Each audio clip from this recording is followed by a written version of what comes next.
Three. And we're live. Hey, good evening, folks.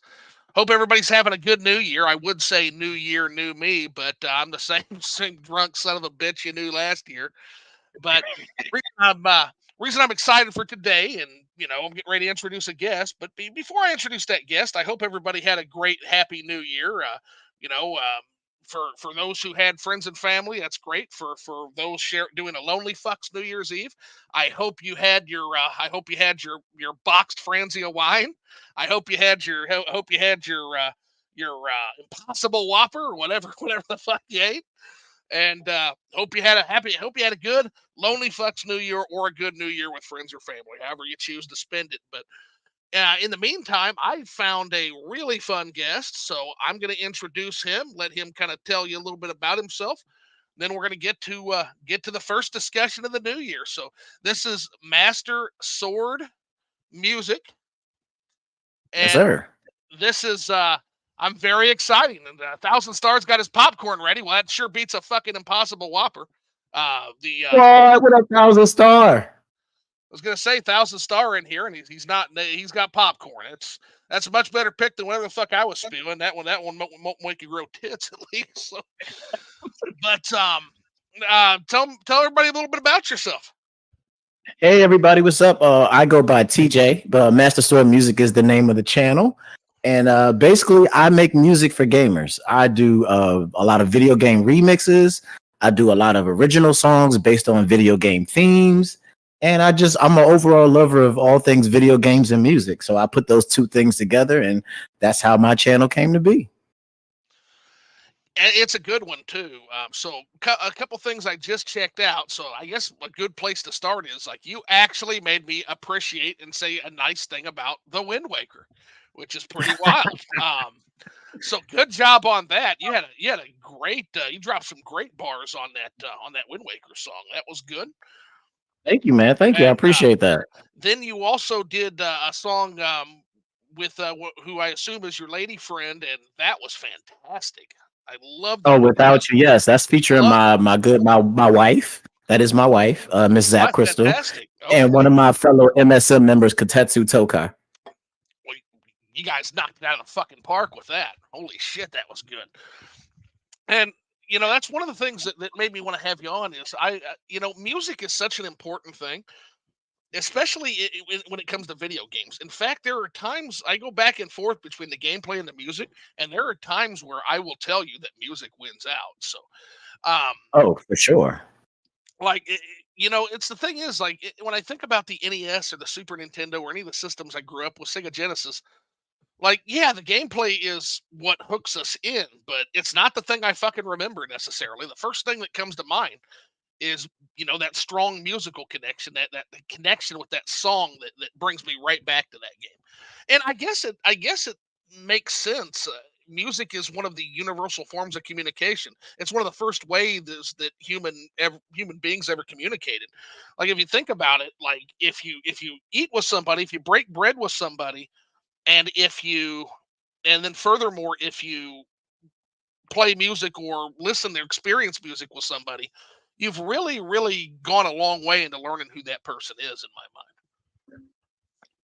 Oh, I 100% agree with that, and that's actually one of the reasons I started my channel because I feel like video game music doesn't really get the respect it deserves. Like people look at video game music as kind of just, oh, that's just video game music, but I feel like video game music is one of the best genres of music on the planet. Like some of those songs are more iconic than some of the best hip hop or R&B or rock songs you ever think. You can go up to anybody and sing the Mario tune and they're going to know exactly what you're talking about. Like it's amazing how much video game music has been like ingrained in us as a society as a whole. Oh, definitely. My goodness, especially, and I think there's particular eras that are really, really hardwired. I think it depends, and Oh, I think this is generational. I think it depends on each person because for me, it's like the NES and it's the 8-bit and the 16-bit era, and that always just brings oh, me I right. agree. It brings me right back. But I'll tell you, Nintendo in particular, people like Koji Kondo, boy, they Oh, my favorites. fucking genius, man. Yeah. Absolute genius. I was really fascinated to see that he did some of Wonder's music as well. Have you had an opportunity to play Wonder yet? Not yet, actually. That's one of the ones I want to get into, man. My backlog is looking kind of crazy right now. Oh, you ain't shitting. I had to finish Wonder as an old school 2D Mario fan, so I took the time and made myself do that. There's things about it I like, and there's things about it I don't like. Um, in terms of where it stands up to the old games, I don't know. I think it kind of falls short there. But one place that I don't feel like it falls short at all is the music department. So, Oh yeah, um, the one because I played some of it, and yeah, the music is fan. I love how even like they incorporate music into some of the stages, like how like the music is like timed with your jumps and stuff like that. Like it's they did some really cool stuff, but I can't wait to finish that one oh, actually. it's great, and even in the sound design itself, like for example, Mario's jump is like a violin string being plucked. Yeah, It's just I love it when they do that. it's absolutely yeah, very very inspired sound design. I mean, to me, you could have called the Flower Kingdom the Music Kingdom because that's a musical bunch of fucking flowers. I'll tell you. Oh yeah, they be Um, getting it in. I love it. it's fantastic. But yeah, so that's just one example of Kondo's work. But then Kondo also did a lot of work on The Legend of Zelda, which I guess inspires your channel's namesake. So would you say that's Oh yeah. would you say that's like your favorite franchise in terms of the music, or like if you were to take one franchise as far as music goes, what would you say has the best music? God, that's a hard question. Ooh, that's tough. Well, actually, as far as Zelda's concerned, I'm just a big Zelda fan in general. Like, just Right. not even the music. Like, I just love Zelda. This is one of my favorite franchises. It's one of the games I really grew up on. One of the first games I ever played was that gold cartridge on the NES. And my Oh, one of me my too. favorites is yeah. And one of my favorite games is actually because for those who don't know, the Super Nintendo is actually my favorite console of all time. And the Link to the Past was absolutely phenomenal. Yeah, And that's one of the games that really made me a Zelda fan. But as far as the best music, there's a couple of contenders. I'm trying to narrow it down. Cause one I'm gonna actually go with Final Fantasy. ooh, good choice. Really good choice. Some of those, like Taken as a whole across the entirety of its of the history of the franchise. Yeah, that's a good choice. Yeah, they got a lot of good music, and I'm a big RPG head, so like I played a lot of the older Final Fantasies and the new ones as well. But I'm a big fan of like the older Final Fantasy games, like the NES and Super Nintendo versions and stuff. Uh huh. Yep. And Same here. Final the Fantasy music, One. People think I'm fucking nuts. Final Fantasy One is one of my favorites. Final Fantasy One is a classic. It's the game that's it's like the RPG of RPGs. It's just like this is what an RPG is supposed to be. Like this is what it is, and like it like laid the foundation of what like an RPG could be. Exactly. Everybody's like, well, it's just nameless character archetypes. It's like, yeah, but can you play through any of the other Final Fantasies with four fucking white mages? Like from the beginning? Yeah, I don't think so. You can do that. You can absolutely challenge yourself. Not to mention the whole time travel mechanic and like you've got some of the futuristic, like mythological past stuff. That game is fucking bonkers. That game is yeah. Like absolutely you have bonkers. to And I go. You love start off fighting this guy, then you go to the past, and then you got to fight him. And but if you change the past, it changes the future. And I'm like, yo, y'all got to understand the story of that game is actually kind of crazy. it's fantastic. Yeah, it's an awesome time and it's just a bonkers good time. Tell you another good game recently that reminds me in the best possible way of Final Fantasy One, and that is Harvestella. Have you got a chance to try Harvestella? I have played around with it a little bit, and yes, I agree. Final Fantasy Harvestella, One, yeah, it definitely has that feel to it. Definitely. just how bonkers and just how many chances they take with that story is really good. I think. Yeah, I really like. Yeah, that's definitely another one I want to play more of. But I have started it, and it is definitely a solid title, and it got some pretty good music in it too. Like Yes. I'm actually Oh yeah. quite impressed. Yeah. But can I Fantastic. pick a secondary one as well? Absolutely. Because I'm gonna And name two. and this is actually a franchise that I never really got into until I started doing my channel. But once I got into it, I realized how amazing the music was in it, Uh-huh. and that is Castlevania. Yep. Castlevania. I was gonna say that was. We have an overlap there because I would say Mega Man and Castlevania. Oh, Mega Man is a good one. Oh, see, man. Oh, so many good ones. Well, Capcom in general, when it comes to music, is usually pretty on point. I'm not even gonna lie. yeah, and I gotta tell you. Mega Man in particular, like you're talking about a game that literally, like, you have musicians that are taking those games, which have like almost no story at all. Let's be honest, and Yeah. using the music of Mega Man to tell the most epic and insane stories you've ever seen in your life. It's so fucking cool. Oh man, I'm Mega so Man 2 Wily's theme is like one of my favorite tracks. yes. It's actually one of the first ones I ever did a remix of was Wily's theme for Mega Man Oh, 2. I'm gonna have to see that now. I'll definitely have to check that out after we get done. That's fucking Yeah, awesome. that's an older video, so you might have to search for it, but I will find man, it. That's that one is one of my fantastic. favorites to touch. Yeah, you got to check them out. And actually, I might share a screen and play some live for you here later on. I've been working my way. There's two Mega Man projects that are absolutely fantastic, and they both kind of take a different spin. One tries to take like the origin of Mega Man, and that's the Proto Man, Oh yeah. and the other one is the Megas. It kind of takes a look at how often Mega Man has to do this shit, and just how tired he Yeah. is, and it's and they actually take the Robot Masters themes. You would love this because they take the Robot Masters themes and they make fucking songs out of it. And so yeah, so Mega Ooh. Man 2 and Mega Man 3, which the Megas or the things the Megas cover, um, whereas the Proto Man is like an original music project. But in terms of the Megas, they actually Mega Man 3 to me is like peak music ever. Like, it's such a dark, brooding, awesome soundtrack, and to actually see that put into, like, a story is pretty fantastic. So Oh man, yeah, that's something I'm gonna have to check out. yeah, we might take a look at some of it later if we've got time. If you have time, we might see if we can share some videos so people so they can see some of these projects. Then there's a project Okay. called Contraband. I don't want to leave Contra out of the talk either, especially now that it's coming back Oh to yeah, video. that's another good one. Contra's absolutely fucking fantastic with its music, and there's a band called Contraband. And I actually got to see them live up in Minnesota. They came to some games fest or whatever. Now they have a pretty fun theme. What they actually will do is they will have like a couple of expert players playing the stages live, and then they'll be speed running the stages while the band plays the actual soundtrack instead of the game soundtrack. Oh, So it's like that's really it's cool. like a live rock band while they complete Contra and Super C and Contra 3 That's of course. really cool. I like that. It's fucking fantastic, man. I seen So something similar to that where it's like it's this bar where mhm, they play like Mario Kart, and like while the people are playing it, there's a band on stage that actually like plays the theme of whatever stage they're on. And so fantastic. you're like, oh, it looked really cool. See, there's another game that is severely underrated in the music department, and pretty much in any department. Like you talk about a game that literally does everything fucking right, and that's Mario Kart 8 Deluxe, Yeah, I mean, it's a reason why that game is still selling thousands of man. copies to this day.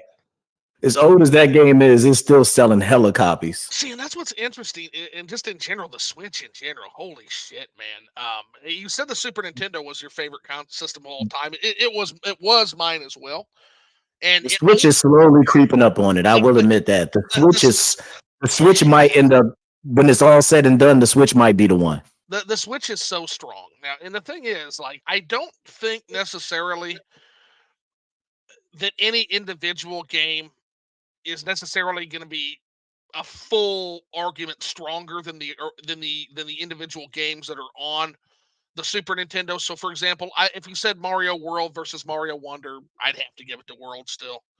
If you said Yeah. A Link to the Past and A Breath of the Wild, well, that's going to be much closer. But I don't know. Part of me just I adore. I'm with you. I adore A Link to the Past.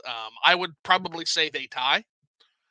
Um, Yeah, I I think that's fair. I do think Dread. I do actually think Dread. And here's a hot take coming at everybody. I do think Dread mechanically surpasses Super Metroid. Although I like Super Metroid's environments better. You know, the funny thing is, I actually 100% agree with you on Okay. Metroid Dread. Like, I was never really, really big into the Metroid series. Like, I played like a lot of the Prime games, and I played Super Metroid. Uh huh. But Dread is like the first Metroid game where I was Oh. like, "Yo, this game is like a Oh. 10 out of 10." Yeah. Like, Yeah. Dread really made me be like, I played through the whole game, 100% of it. Like, I was like, "Yo, Metroid Dread is like, I can't even like complain or anything about Metroid Dread." No, absolutely. So I'm just looking at the Switch like this. I'm like, okay, well, you're not going to beat Mario World, but Wonder does a good job. It comes as close as anything has to to Yeah, to that 1-2 punch of Mario Brothers 3, Mario World. You got yeah. a I think Zelda that is on par. You got a Metroid that surpasses. You've got for Mario sure. Kart, which absolutely surpasses. Yeah, Um, if you're looking at the Mega Man games, they're all on the Switch, including the new one. That's yeah. really good. If hmm you're looking at the And I Contra think games, that's what makes the Switch different is that it has like curation, one baby. thing I didn't even realize the other day is that like literally every Pikmin game is available on the Switch. Yeah, the Switch is basically to me. So keep in mind that I come at the Switch from a very unique angle too. I skipped the GameCube and the Wii U generations entirely. Um, didn't have either system. In fact, during the Wii, if you take the Wii out of the equation, I didn't play any of the HD Twin games either. Damn near. Aside from like Dark Souls and Rock Band and that kind of shit. Um, so the Nintendo Switch to me, I'm like a kid in a fucking candy store, man. It is like a curation on the go. It allows us to play games on the go, and it is like the best of the best curation of like the last 40 years of gaming. It's really true because like other day I was going through and they got like a bunch of old Neo Geo games Uh and huh. like a bunch of SNK fighting games that I used to love, and it's like you have access to so. I think like I may be wrong on this, but I think I'm pretty close that this console probably has like as far as Zelda goes, probably has the most access to the most amount of Zelda games. Because Yeah. like when you have the on Switch Online, you get access to a lot of the older 2D ones, and then you got the Link's Awakening, and then you got Skyward Sword remake, and then you got Breath of the Wild, and you got Tears of the Kingdom, you got Ocarina of Time, you got Majora's Mask, you Yeah, got and that's the thing. Like, if you're not an old fuddy duddy old fucker like me who won't do digital games, like if you're somebody who's okay with digital, yeah, you've got it all.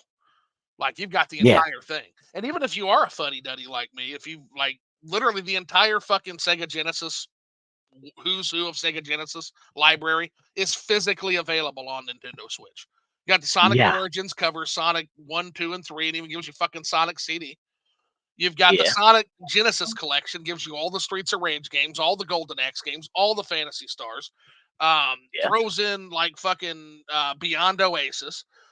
You've yeah, got fucking Zero Tolerance came over. This crusty ass first person shooter from that era that I fucking yeah, loved, even though it was crusty. I mean, the entire Sega Genesis library, got all the Contra games, all the Castlevania games. Um, yeah. it's Alien Soldier, fucking Dynamite Heady. So you got that entire, you got Out of that my head, entire. Yes, yes. yes. Dynamite Heady is on the and Rystar are on the Sega Genesis Oh man, class. don't even. No, I love Rice Star. It's one of my favorite Sega Genesis games, Yes, bro. Rystar's awesome. Oh, So yeah, dude, get the Sega Genesis Classics Collection cartridge, and it's yeah, I'm gonna have available. to get that. It's available physically. Let me actually, I'm gonna pull that up and just read off the games on there for you. And to Yeah, this day, Rice Star. I even got a Rice Star remix on the channel. Like I love Rice Star. give me 1 second here. That's really cool because I Yeah, know it's available on the Switch Online. I didn't know there was a physical available though. That's there dope. is a Because physical. I technically I prefer physical games for the most part. Like if it's something that I really want, I'm definitely gonna get a physical copy. But if it's something I'm just trying out, I might do a digital. But I See that? definitely Yeah. prefer physical. So check this. So check this cartridge out and tell me this isn't the best bang for your fucking buck in gaming.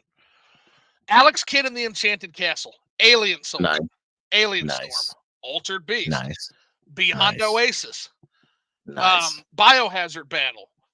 Ooh, are you serious? I'm serious. Biohazard battle? Yes, on the Oh my console, on the god. cartridge. Bonanza Brothers, Columns 3, Mm. Comic Zone, Oh. Oh, that's D- another Sega Jenny classic. Absolute Joint. Yeah. Decap Attack.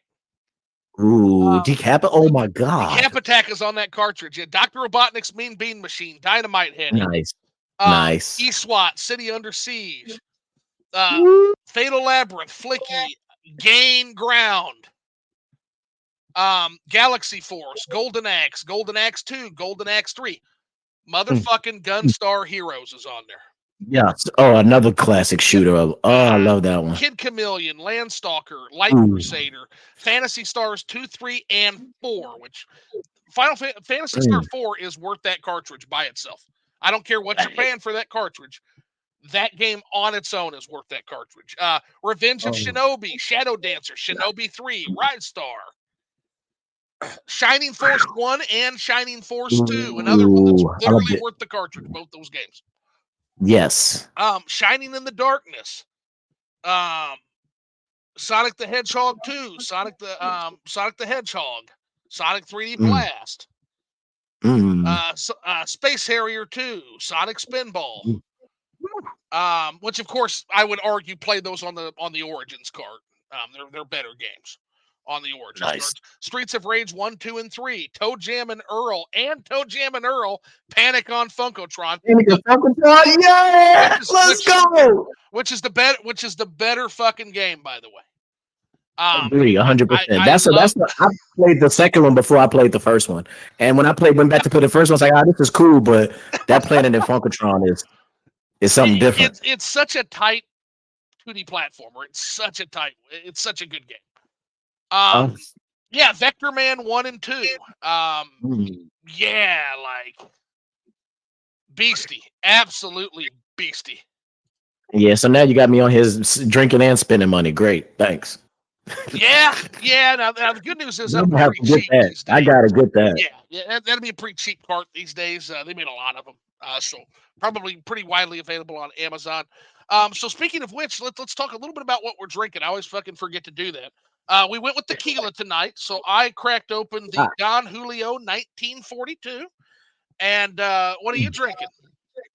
I am drinking on a good old fashioned Terramana. Terramana Terramana. tequila from Mexico.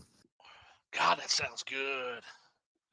Oh, I am definitely enjoying it right now for sure. That sounds fucking great.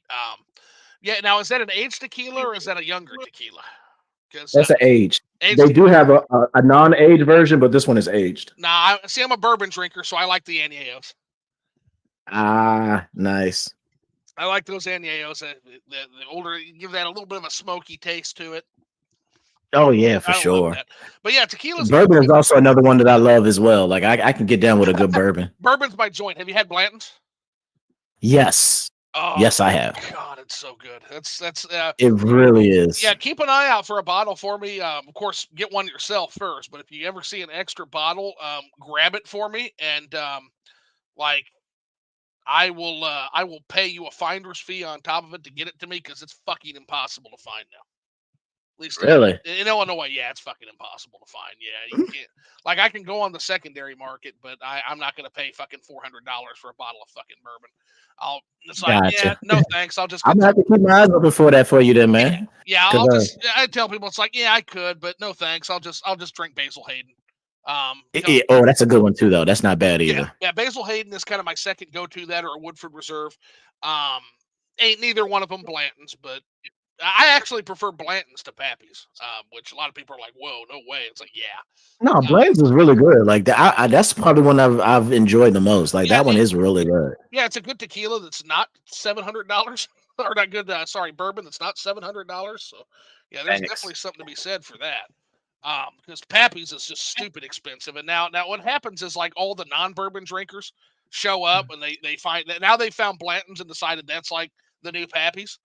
And so basically, what happens is like it becomes so hard to find that, like right now, like they get like 2 bottles in a year at Friar Tuck, which is our liquor joint, and you Uh, literally have to enter a fucking lottery just to have a chance to buy the bottle. that's wild. And it's just like, and I never win the lottery. I don't ever win shit like that. So yeah, I'm gonna have to keep my eyes open for you because I'm in Texas and I should be able to track it down in Texas. Oh, I was gonna say, fucking everything's in Texas. I every Yeah. once in a while I'm down in Houston, which is like one of the largest fucking. That's one of the largest economic boom places in the world right now. So where are you at? Oh, Houston is ridiculous. I'm in like the Dallas area, Okay, yeah, but Dallas. I've actually been up to Houston quite a few times, and because I go up there for work sometimes, Yep, and Houston is yeah. ridiculous. Houston is a new world city, man. It's a new world It is city. humongous because I'm actually not originally from Texas. I'm actually originally from Virginia. Okay. All right. And Yeah. I moved to Texas about a year ago, and like when I went to Houston, I was like, "This is something different." Gotcha. See, I'm a Georgia boy, and then I came up to Illinois, which explains kind of the odd accent. People are always Okay, I like, actually have family down in Georgia. "Yeah, yeah, Georgia's beautiful," but yeah, people Yeah, are always asking me, they're like, "You got kind of a almost a Southern twist, but you've also got that flat Midwestern tone. So where the fuck are yeah, you?" got a little mix. Got a little mix. Sound like me. Yeah, where the fuck are you from? And it's like, Yeah, well, because Virginia, you get a little bit of country, but you also get a little bit of that New York too, because we're like right in the middle. yep, yep, got that, So got a yeah, little we bit of get that that. a lot too. They're like, man, I can't pin down your voice. I'm like, yes, it's unique. Yep, yeah, kind of that unique, unique inflection in that voice, which again kind of goes into the sound, the whole idea of sound and communication. Like Oh people yeah, people underestimate that. Yeah, music is absolutely a communication medium, and it really is, man. And that's kind of how I got started in music because like I grew up in a musical family. Like everybody in my family plays an instrument or sings or does yeah, something musically.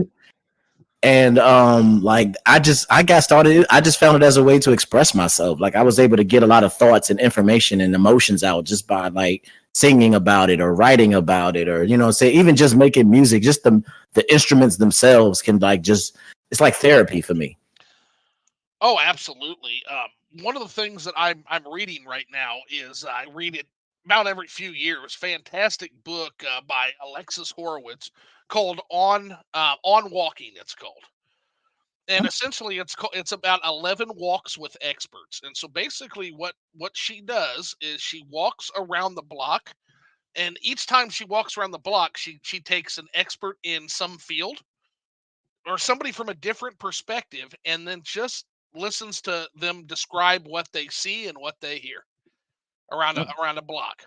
And so she has like an entomologist, a musician, an architect, a kid at one point, and basically just kind of observes what they observe. And the difference in perspective is absolutely staggering. And I never grew up playing an instrument or being able to read music. I'm a little self-taught, so I can play with it a little bit in like a with the help of an AI, but that's not really music to me. I Yeah.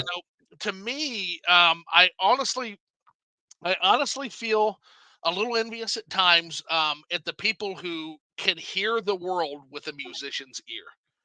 A Yeah. person who can read music is going to hear things. They're going to hear melody. They're going to be able to feel rhythm in the everyday life. Feel as the cars go by. They're going to be to hear the rhythm in the bird song.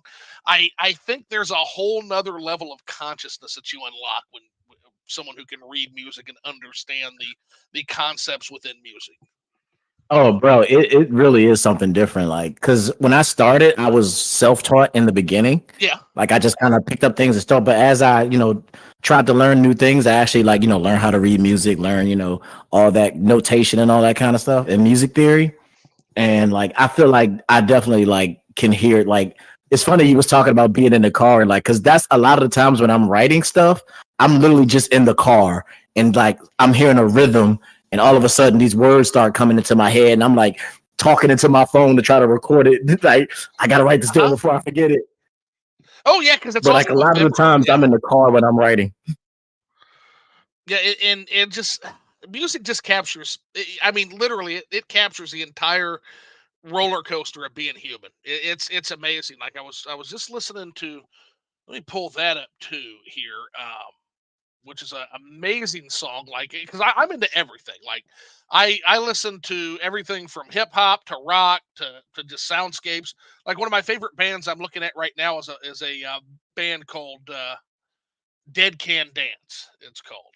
Oh yeah. I'm familiar with Yeah, them. and Yeah, they've got yeah. they've got some incredible soundscapes. Yeah. But Like, oh, I listen to the people would be surprised, like the different kind of stuff that I listen to. Like, I mostly do hip hop and R&B because that's just what I grew up on the sure, most. But if people saw my music library, they'd probably be really surprised. They'd be like, "What? He listens to that?" Like, oh yeah.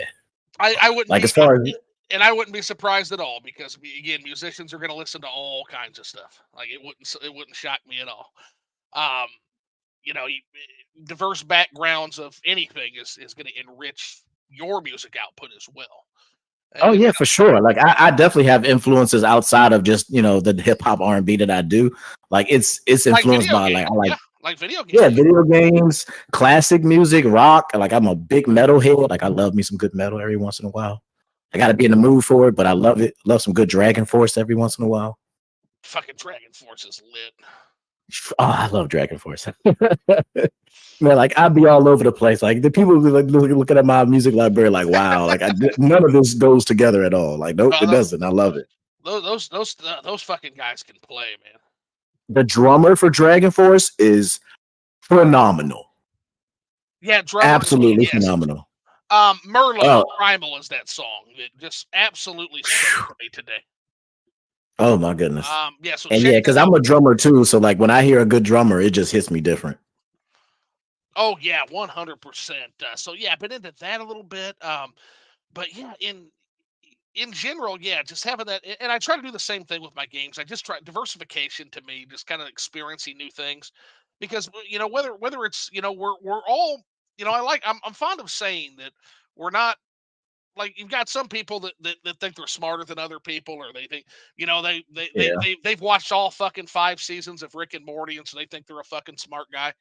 And but I'm of the opinion it's like, look, man, it's like ain't nobody smarter than anybody. We've all read different books, is kind of the way I put it. We've all heard different songs. We've all had different experiences, and not one of us has the answers to this fucking puzzle called life. But what we can do is we can collectively come together, and we've all got pieces to that puzzle. And those Oh, pieces for can com- sure. and those pieces can combine in interesting ways. Another kind of way to put it is that we're all kind of unique songs. We're all unique formations, and sometimes our songs resonate better with some rather than others. But Fact. ultimately, you need those other folks in order to make your song whole. That's very true. And like for me musically, like when I do my music, if you like listen to my older stuff and then coming up to now, you'll see like the different phases that I've been through. Oh yeah, So it's like you'll see like they're like my topics are all over the place. Like I had a song called Alone in the Dark, which is of course based on the Alone in the Dark, horror franchise. right. And it was a song I did that was about talking about like depression and how to deal with it. And I just use Alone in the Dark as like the reference for it. And like, you know what I'm saying? Then I got songs where I'm just spitting or I'm just whatever I want to talk about, and Uh huh. songs about love and songs about what I've been through in my life. And my music is kind of like a diary to me at this point. It's just like this is my diary that I'm letting people get access to. Yeah, and I'll tell you, and you're probably speaking in a way you couldn't ordinarily speak if you were just kind of speaking, because I hear that from a lot of musicians. It's like, that like they put a lot of their real selves in their songs, some of that real self that they can't even express in standard words. Yeah, oh, that's 100% true for me. Like a lot of the times, I'm a like in my everyday life, I'm a pretty quiet, laid back dude, and I don't talk a whole lot. Right. But like when it comes to music, like for some reason, I feel like I could just pour everything into it and just throw everything on the table, and I just feel completely comfortable with it. Let's take a quick look at the chat real quick. See, make sure. So yeah, 1,000 star.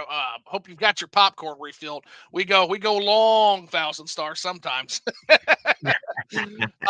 Brooke Barnes says, "Be right back." Welcome, Brooke. Um, Kotetsu Tokai is here. He says, "Yo, what's going on, buddy? Thanks for stopping in."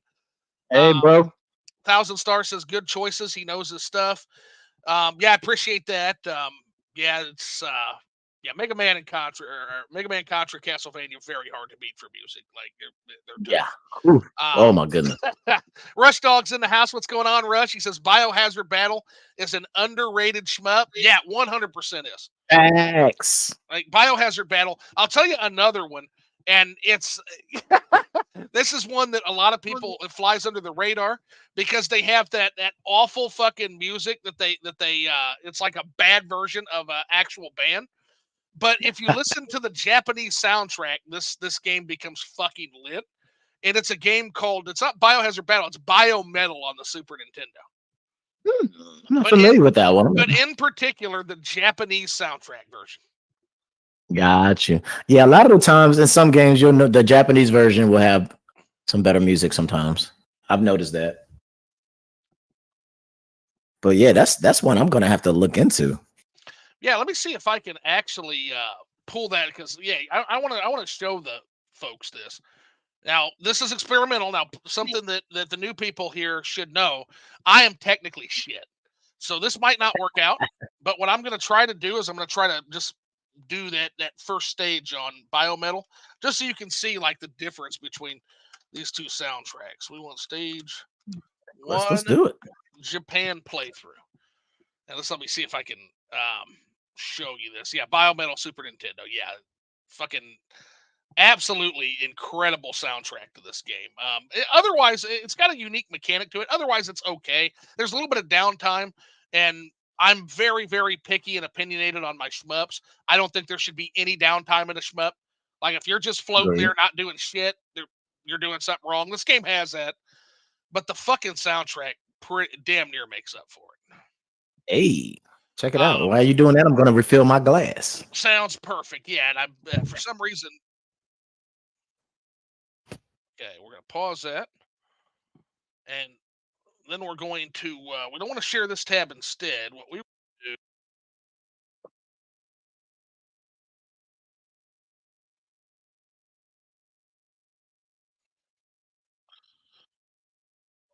oh, Mm, mm, boy, this is being mm. stupid right now. Actually, that might be even better because nobody needs to see this. Can you hear that over my headset?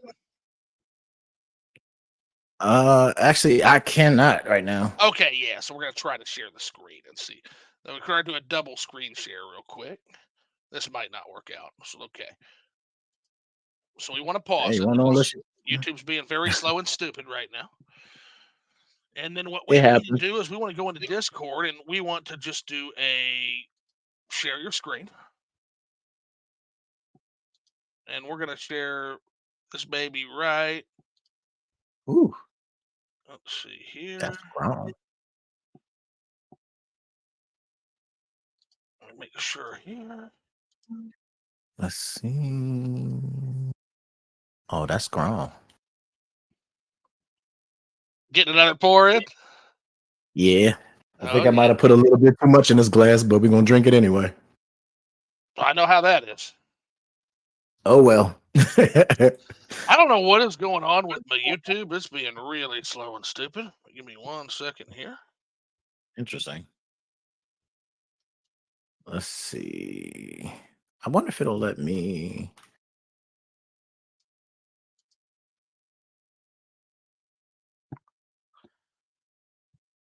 Okay, here we go.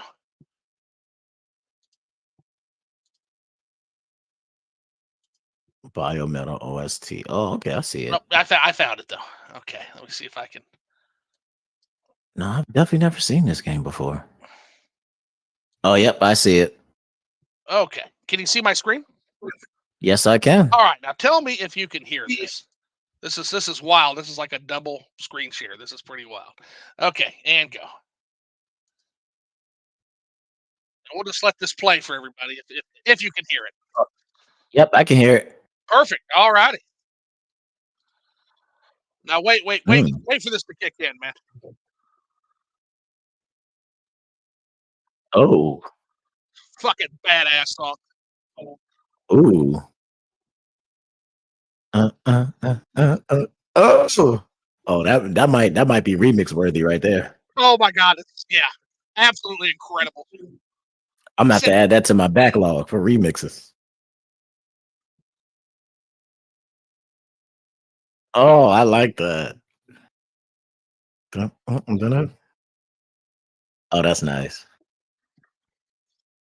yeah, see, it's got the interesting mechanic where you actually throw your shield, but that makes you vulnerable. You can actually throw shield and throw your shield as a weapon. That's dope. So Yeah, I've it's never seen this before. This looks really cool though. fantastic game for the Super Nintendo. See I'm that actually downtime. surprised. See that fucking downtime right there, though. That's the only problem I have Yeah, with it. yeah, I did see that. Like, It no, did no. have a good like 15 seconds where you weren't doing nothing. I feel like wadding up a newspaper and swatting it on the nose. No, right there. Look at all that. Look at all that fucking downtime. No, Stop it. Oh, unacceptable. that music is hitting though. Oh, that music's beastie, man.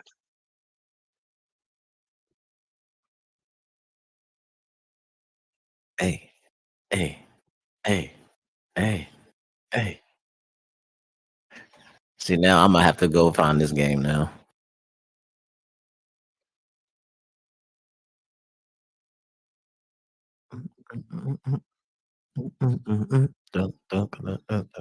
I'm already picking up on the notes. Yes, I can see that's awesome. Okay. Okay. Ooh, okay. Ooh. Oh, that was a nice little parallax right there. That was nice. Yeah, Ooh. Why that boss fight music just go so hard like that? the whole game goes fucking hard like that. The whole fucking game is like this. Uh, Shame he didn't let you hear the whole fucking thing. I ate that. Oh, he ate that.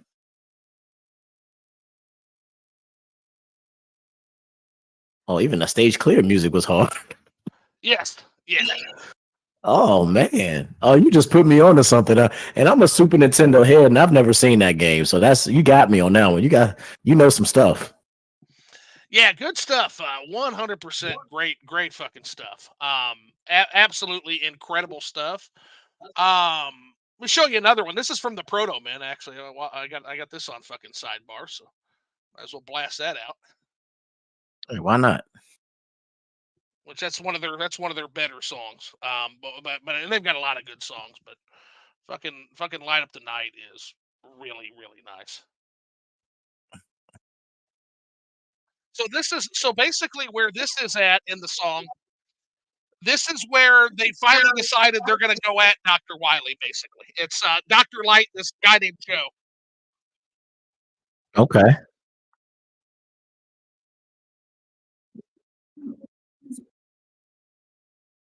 Hmm.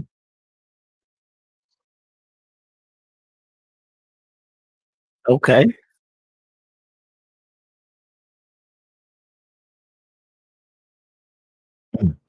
Hmm.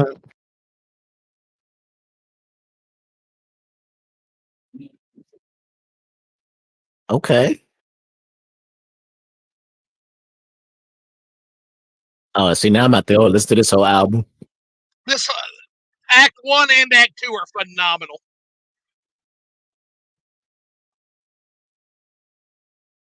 Dun, dun, dun, dun, dun, dun, dun, dun, dun, dun.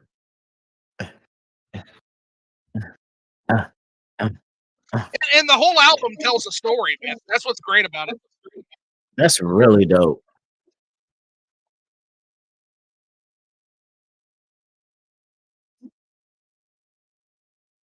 Oh, yeah, that's super clean.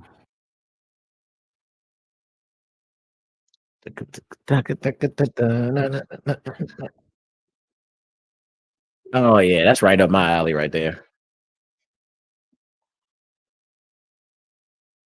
What's going on, Belmont? Welcome to a music party. Hey Belmont, how you doing? Oh, that is dope. I'm feeling Yeah, that. basically, they're talking about a city that's under the complete control of this despot. Oh, that's dope.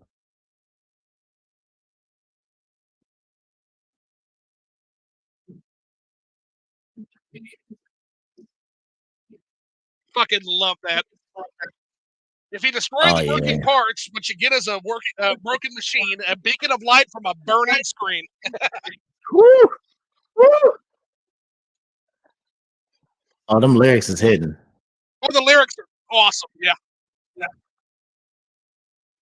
And the vocals on that lead singer is he putting in some work. And again, they go through different genres of music. I'm gonna show you another one that's almost like a Western style song. Oh man, that's cool. They go through everything. Yeah. This is like 80s rock here. Oh yeah, I definitely hear the '80s rocking Oh that for yeah. sure, 100%. That definitely takes me back to my era, my old but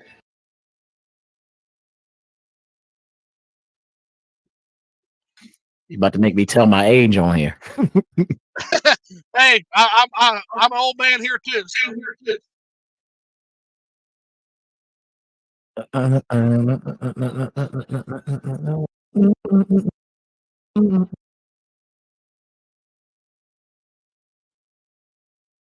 Oh yeah. Woo, woo. Yep, I'll be listening to this whole project song. Yeah. Yeah, I'll definitely be jamming out to this later.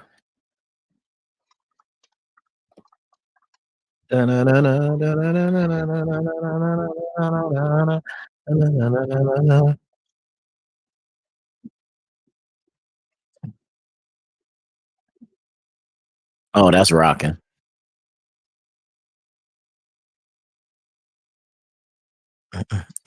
Yeah, great shit, man. Woo! See if Yeah. I can find the other song I'd fucking love. There's a few of them, but man, that's good stuff. Like, though, yeah, those guys are absolutely.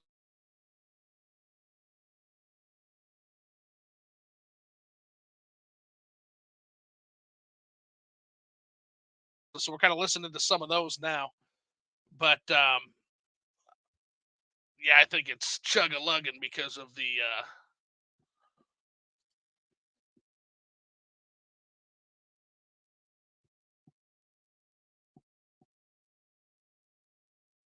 Oh, can you hear me, buddy? Okay, there we go. It just Okay, dropped off for a second. That was weird. yeah, that's very weird. Okay, so let's. We're good though. Yeah,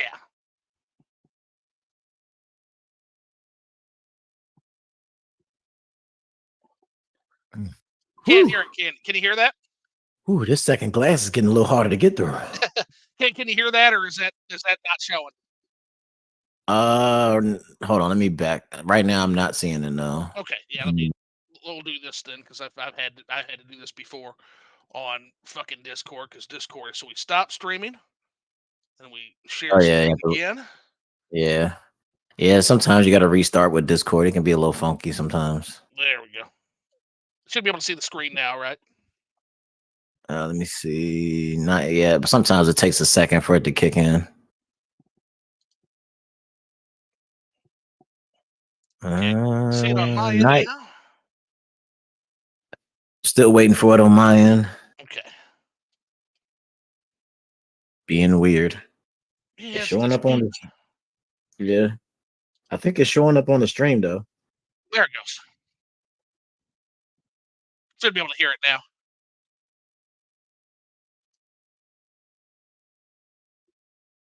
That's weird. I'm not. Is that coming through? No, not for me. Hmm. Let me see if it's coming through on the. Dude, it's not coming through on the stream either. Discord is being weird right now. Yeah, that's okay. We'll just knock that off. Yeah, how's the experience? Terrible Discord. Terrible. Yeah. But anyway, but yeah, that gives you an idea. So we're gonna give that a angry face, Yeah. and then let's see. We'll say stream was didn't have anything. So there you go. There you go. S in the chats to spit on Discord. But anyway, but yeah, that's just an idea of like the kind of awesome ass shit that is out there. Yeah, And definitely gonna have to make me check that out because that's really cool. yeah, I might share some more with you in the after party. Maybe it can't. It's probably not able to take the double streaming because I got a jank ass setup. I'm streaming from StreamYard, and then from Discord I'm streaming another screen. That probably fucked it. But Gotcha. so yeah, there's only so much Discord can handle. It struggles on its best fucking day.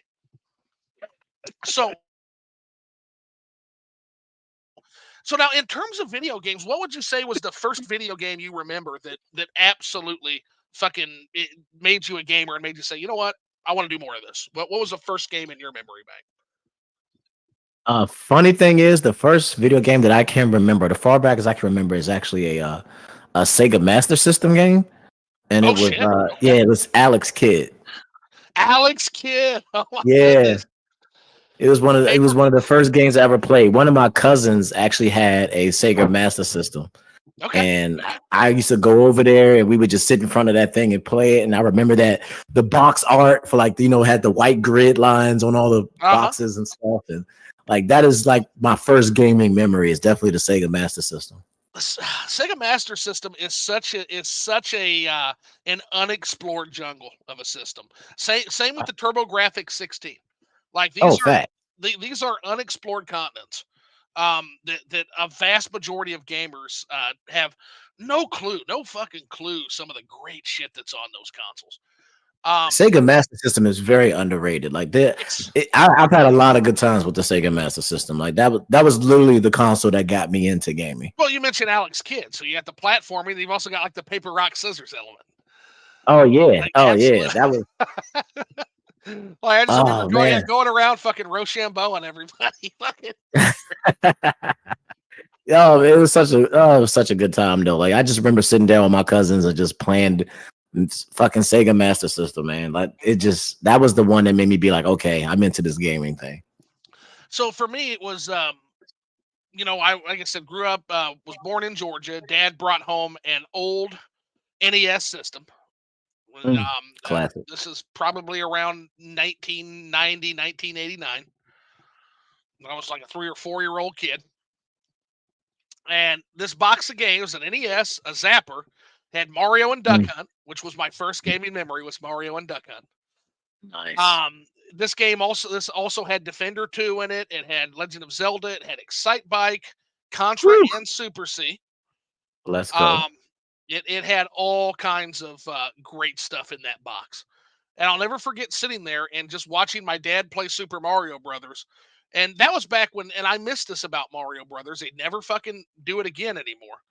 But nowadays they've got the 1 to 2 players, where it would alternate between the two players playing the same game. And so Oh player one yeah. would go, and then player one would die, and then it would be player two's turn. Or player one would complete a level, then player two would complete a level. So I learned how to play video games by watching my dad's movements and emulating those in Super Mario Brothers. Like Mm, that's how I learned oh to play video games. And I'll never forget like beating Contra one, not Super C. Super C's fucking impossible. But yeah, Super C is a monster. but me and my dad did beat Contra one without the Konami code by the time I was like 6 or 7. So that was pretty crazy. But it's a memory I'll always cherish. Yeah, we did it without the code. Now, even with the now Super C, yeah, that game's a fucking monster. Hey, that's a great description of it because even with that goddamn Konami code in Super C, it only gave you 7 lives instead of 30. Oh yeah, yeah, And yeah. I'm sorry, 7 lives is not enough for an average mortal to complete Super C. It just isn't. Especially not in a Contra game, man. Contra games can get kind of can get wild. Hey, got a new person in the chat. Welcome, Zap Crystal. How you doing? Oh, that's wifey. Hey, baby. Oh, that's your wife. Hey, welcome to the chat. Welcome to the chat. Great seeing you. Yeah, that's wifey right there. she must be in the back somewhere. She probably on the Xbox or something. Yeah, she says, let's go. Then yeah, Tokai says, hey sis. She says, hey little bro, just gaming while listening to this. Well, Yep. I hope we're sufficiently entertaining. Um, basically just shooting the shit about music and but welcome in. I'm glad you're here and yeah, if you have any questions, you just let me know. Hey, what up, family? She says. Matt Belmont's also here. He says I did beat it with save states. That's cheating. Nah, sorry, Belmont. Um, although I will tell you that this guy honestly can do fucking things with Castlevania. He can do things with holy water. Check out Mad Belmont's channel if you get a chance. This motherfucker Oh, okay. things with holy water you wouldn't believe. This guy can like literally like speed run Castlevania 1 on a good day. Oh, anybody that could speedrun Castlevania, yeah, He's I'll be checking that a out. monster at Castlevania. So the Mad Belmont, I'll link his channel too. Um, so yeah, definitely go check his shit out. It's pretty wild. And then Thousand Star says this food coma hit different on me. So I wish I was in a food coma. Actually, I'm having a little bit. I bit my cheek, Mm, and anybody who's ever bit their cheek really hard knows that like once that cheek swells up, you can't chew food. You can't fucking chew yeah. food. So I had Oh the yeah, I've been there. so I had anytime something like that befalls me and I can't eat good food like jambalaya or I Oof. can't. Oh, I love. Oh God, I'm gonna have to send you my recipe for jambalaya. I have an award-winning jambalaya. Oh yeah, The definitely se- shoot that. the I like. secret is El Dorado 12 or 15-year rum that I add into that, and a Mm. little bit of molasses and malt vinegar, and all of those flavors just Oh, they just it's perfect, man. Louisiana hot sauce, a good andouille is important. It's vital to find a good oh andouille. yeah, Chicken and shrimp, and then you have your rice and you have your can of stewed tomatoes. Oh my God, it's so good. And then yeah. your favorite Definitely give me that. Louisiana or Creole seasoning. I'll get you that. But yeah, can't eat jambalaya right now because you got to fucking chew it. I can't eat um chicken yassa right now because got to chew. Um, can't eat can't eat biryani. Can't eat anything fucking good. So until I can eat something good, I go back to like my home comfort food staple, which is fucking Campbell's tomato soup. That is so funny that you said that. I just when I was telling you earlier that I was eating like a grilled cheese sandwich and tomato soup. I'll tell you what, it's not fancy and it's not what you would consider high end food, but it hits differently. It's one of those Oh foods yeah, I could eat every day, just like Mama's yeah. chicken and dumplings, man. Um, Oh yeah, that gets the job done. like yeah, it's not a flavor bomb, anything like that, but it's just that good comfort food. So I guess that launching into that, totally intentional, totally unintentional. But what is your comfort food game? Comfort food. Whew. Well, actually, lately though, I've been experimenting with a lot of foods because for those of who don't know, my wife is actually Puerto Rican. So I've Oh, that been means you got some of the best food on the planet in your household. boy. So I've been eating a lot of unique dishes like mofongo and yeah, Ooh, whew, man, a good oh mofongo. Oh my goodness, yes yeah. sir. Yeah, That mofongo's might be one of good. my favorite things. Yeah, mofongo's good. Asopao, pernil. Oh, Yes, there's so many good fucking Puerto Rican dishes. Holy shit. yeah. Oh Yeah, my man. god. Like when me and her got married and she started showing me some of the stuff that they got, I'm like, I can't do this. Oh, You phenomenal go food. put some weight on me, And girl. actually, I know Argentinians. If there's any Argentinians in the chat, they're gonna get upset with this. That's okay. You can fight me. Um, Puerto Rico has an empanada that rivals all y'all motherfuckers. Puerto Rican empanadas are phenomenal. Oh yes, sir. I'm not even mad at that. Yeah, one of my I favorite. co-sign that statement. I was gonna say, and here's the thing. Like, and again, I'm not saying better. I'm not saying better, guys. I'm saying that they are on par, and they are. Yeah, it's one of my favorite Fact. hand pies ever, right up there with like a Jamaican beef patty. Like Oh in man. general, the Caribbean is where it's at with a lot of food. There's and again, Woo. it's that fusion of cultures is what it is. There's so many cultures that have been poured into this region throughout the years. Yeah, So many it's true. ingredients. Yeah, because you got African influences, you got Yes, Indian influences. So absolutely. it's just whew. Yeah, you Oh got you man. got you got everything. You got African. You got indigenous. You've got some trade with North America at the time, Louisiana. Yeah. You've got fuck even some of the British gruel makes it in there. Like Yeah. And they like just take it all and just throw it all in there. And yes. it's And delicious. just make it something incredible. And Oh my goodness. and again, keep in mind, I mean, it makes sense. Like these islands are in between continents, so they're gonna get ingredients from fucking everywhere. Especially being this close to Turtle Island. Turtle Island is like Yeah. the fucking mother lode for fucking food ingredients, man. Like Woo. we potatoes, corn, peppers, fucking hot peppers come from here. Blueberries. There is so much shit that comes from Turtle Island. Like, Yeah. and they call this the New World. I don't know. I don't know what the World Island fucking did for food before they discovered Turtle Island. Exactly. What do we eat? Like, what was we eating? Yeah, North and South So like America. everything we eat comes from somewhere I else. guess like I mean I guess sometimes I guess India had a good food culture. I'm sure Africa had one as well. But fuck, without hot peppers, without tomatoes, without potatoes, without corn, Yeah, like hold what on. was we doing? As an Irish lad, I thought potatoes were a we're a European thing. Wrong, wrong. South American, man. Yeah. South American. Um, it is Yeah. amazing how much food comes from North and South America. It is incredible. Woo! Like Got me getting hungry up now, there. now we don't get saffron. The Middle East gets saffron or sumac. Like there's some stuff we Yeah. don't get. Like spices in general. The spices um, come from World Island. They come from the World Island, specifically one region of the World Island. But yeah, in terms of like the actual like produce, yeah, the produce, Turtle Island is rich in produce. And so Ugh. you've got these islands, you've got the Caribbean that's literally smack dab right in the middle of North and South America. It gets everything. And so how the fuck wouldn't the food be good? You ain't lying, boy. Now, and much I've been learning. I have been firmly educated. Well, yeah, she says I got him quitting his diet. Yeah, pretty much. Pretty much. I'm not supposed to So be eating all that stuff, man, but it's good. see, I've got a girl that's a taskmaster too, as far as the food goes. Like she's a fucking taskmaster, because she does MMA, specifically jujitsu and boxing, and so Ooh. I get my ass put through the ringer as far as like that, and then she's also very very conscious on what we eat. So like yeah, I like to eat all this shit that like yeah it's got like jambalaya. Take a dish like jambalaya, one of my favorite dishes ever. It's Oh got yeah. chicken and shrimp and fucking sausage, like fatty ass sausage and And rice little rice carb for rice. fucking days.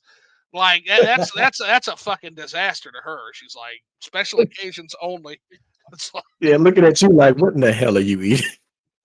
hey, you know what? It's fucking New Orleans, Louisiana, one of the best food cultures in the entire fucking world. Like, Uh, and that woo, that city's like fucking got me Roman some good Reigns. old that Creole. Acknowledge Give me that me. Creole. Give me that Acknowledge good old me. Creole. Woo. Oh Oh man, goodness. you gonna have me going to get something to eat after this. Yeah, no, it's jambalaya is probably my favorite dish currently, but I've also got like another one that's really on my radar right now, chicken yassa, which Oh is a yeah. that's an African dish. Yeah. It's like this delicious Yes. fucking caramelized onion lemon fucking Oh chicken yeah, I'm dish. familiar with that. That's actually Oh, see that's what's interesting is my house is oh, that like my my wife is Puerto Rican and I'm half Nigerian, so it's like we okay. got So this you so weird you know blend so going on. you know yassa. Okay. Oh yeah, I'm very familiar with Yasa, and yes, Yeah. sir. So now what's interesting about Yasa is like my understanding is there is a slap fight between the countries on who claims Yasa. It's kind of Yeah, it's not as bad as Jollof rice where that shit gets downright violent, but my understanding is there is a feud between I think it's Nigeria and mhm. I'm trying to think of the other country that also claims Yasa. Um, It's a lot of places, but oh, it's a lot. Okay, I'm gonna have to be biased and say yes, it's it's Nigerian. I'm Nigeria. sorry. Okay, All right. absolutely. Well, We did it first and we did it the best. whoever did it, thank you, thank the world, sincerely, the world, thank you for Yasa.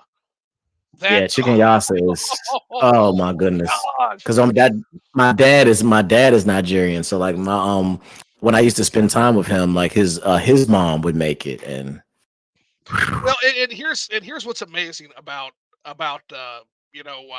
cooking white, if you will.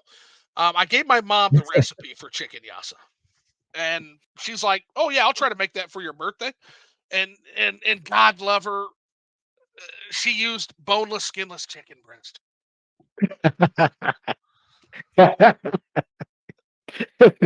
She, yeah, I already see where this is going. she's She like, "How to?" tried though. Yeah, she's like, "How'd I do?" I said, "It's great, mom. Yeah.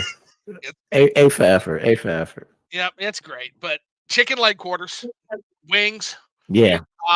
Gotta gotta that gotta bone use is very important. yes, yeah, gotta I mean, if you have to, you can use a bone-in skin-on chicken breast, but you got to have the skin and you got to have the bone. It's what flavors that delicious, delicious sauce. Oh yeah, yeah. That, Without that, that that, bone in that, yeah, that's very yeah, important. It yeah. It's gonna stew definitely. in those caramelized onions and that lemon and those spices. Oh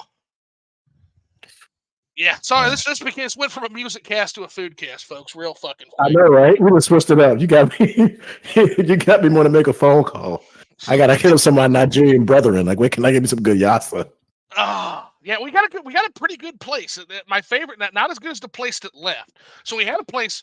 We had a place that the Philistines of Springfield didn't appreciate called Kingsway, and it was incredible. It was one of the few places on the fucking planet that would be willing to put Gizdodo on a menu, Mm. and it was delicious. And they left for greener pastures. They went to St. Louis like everybody does because there's more customers that appreciate it. Yeah, I can And see that. so we finally got a joint called Traveler's Kitchen. And Traveler's Kitchen does they do jollof rice, they do yassa, they do a goosey. So they do a few Mm. dishes, but I'd be lying if I said it was as good as Kingsway, but it did put it this way. I ordered it enough that I finally looked at the dent it was putting in my food budget and said I've got to learn how to fucking make this. And I did.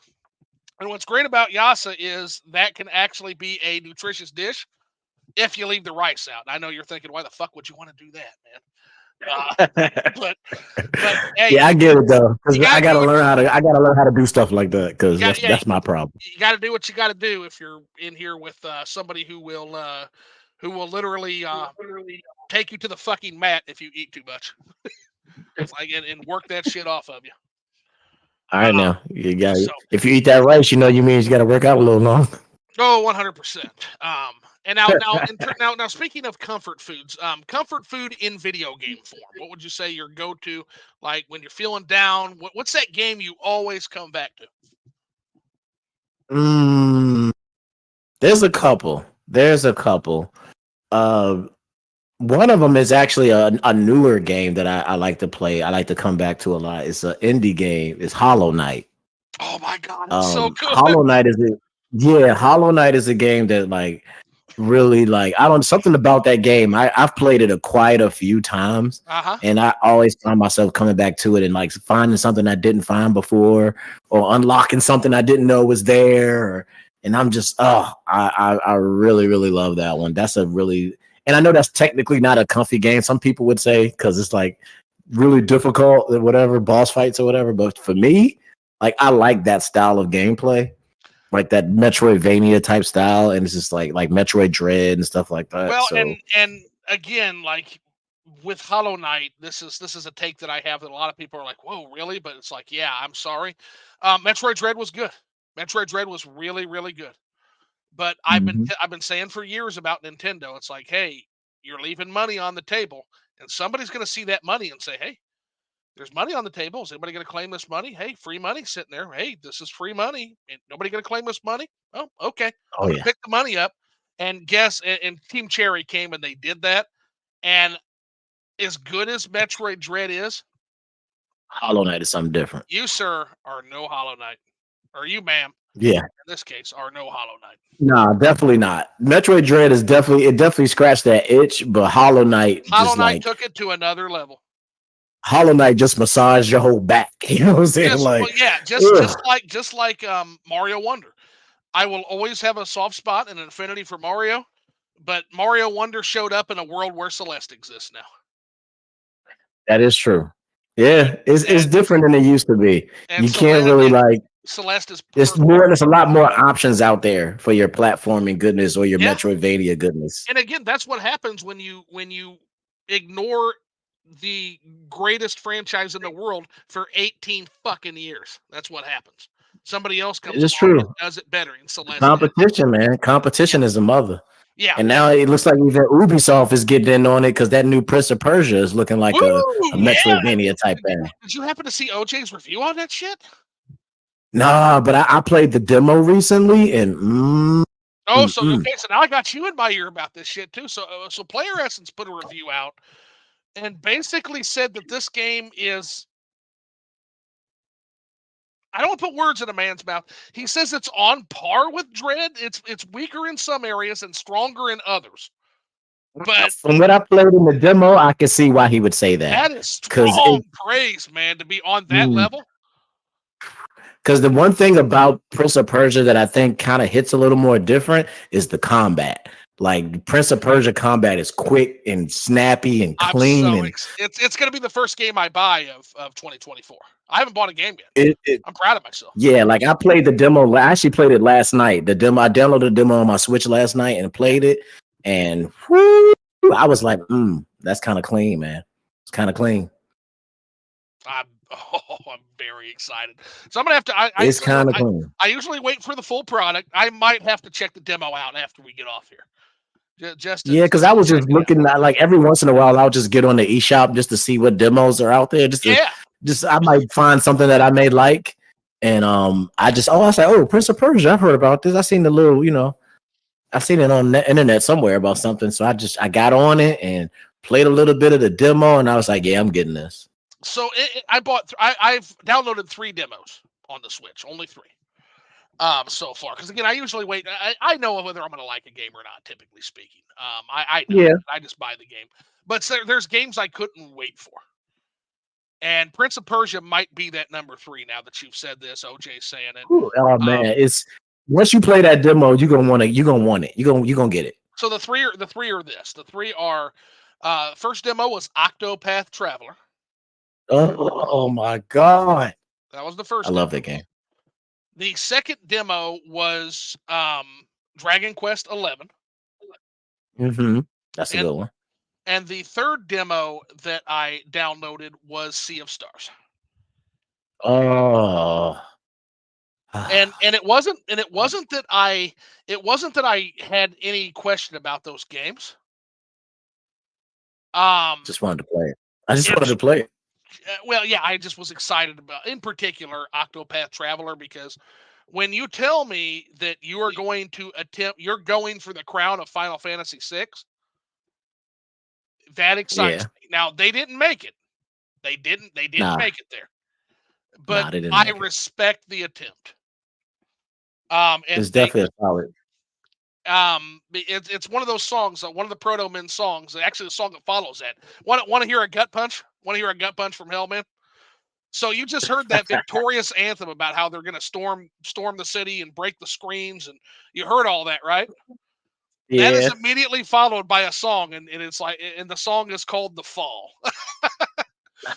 And the literal lyrics on this song are climb, climb, climb to the top of the world. And when you stand tall, you will see that when you will fall from a height most men never reach. Ooh. That's the lyrics to the song. All you hear is this choir saying climb until the very end, and then they just let you fucking drop. Ooh. Joe fails. Ooh. I kind of like that. Joe fails. Oh, that whole album is fucking. And here's Rush Dog to warn me, and he's right. Yeah, so don't buy it day one unless you're 100% sure you will play it day one. Prince of Persia will be discounted very fast. Yeah. So here's what I'm weighing on this, Rush. I agree with you. I totally agree with you. But this is a game from Ubisoft, so yeah, it's going to be put out day one. But it's one of those things where I really need gamers on this. So Ubisoft has done something they don't often do. They've given us an actual AAA budget 2D game. Okay. Yeah. True. Now it's our fucking turn to support it. So you can say it'll be discounted, and that's very true. But this is where my advocacy is up against my greed pigginess. Because part of me, do I always want to save dollars? Absolutely. But I also want to make sure that Ubisoft knows that, hey, here's your $60. Make more of this.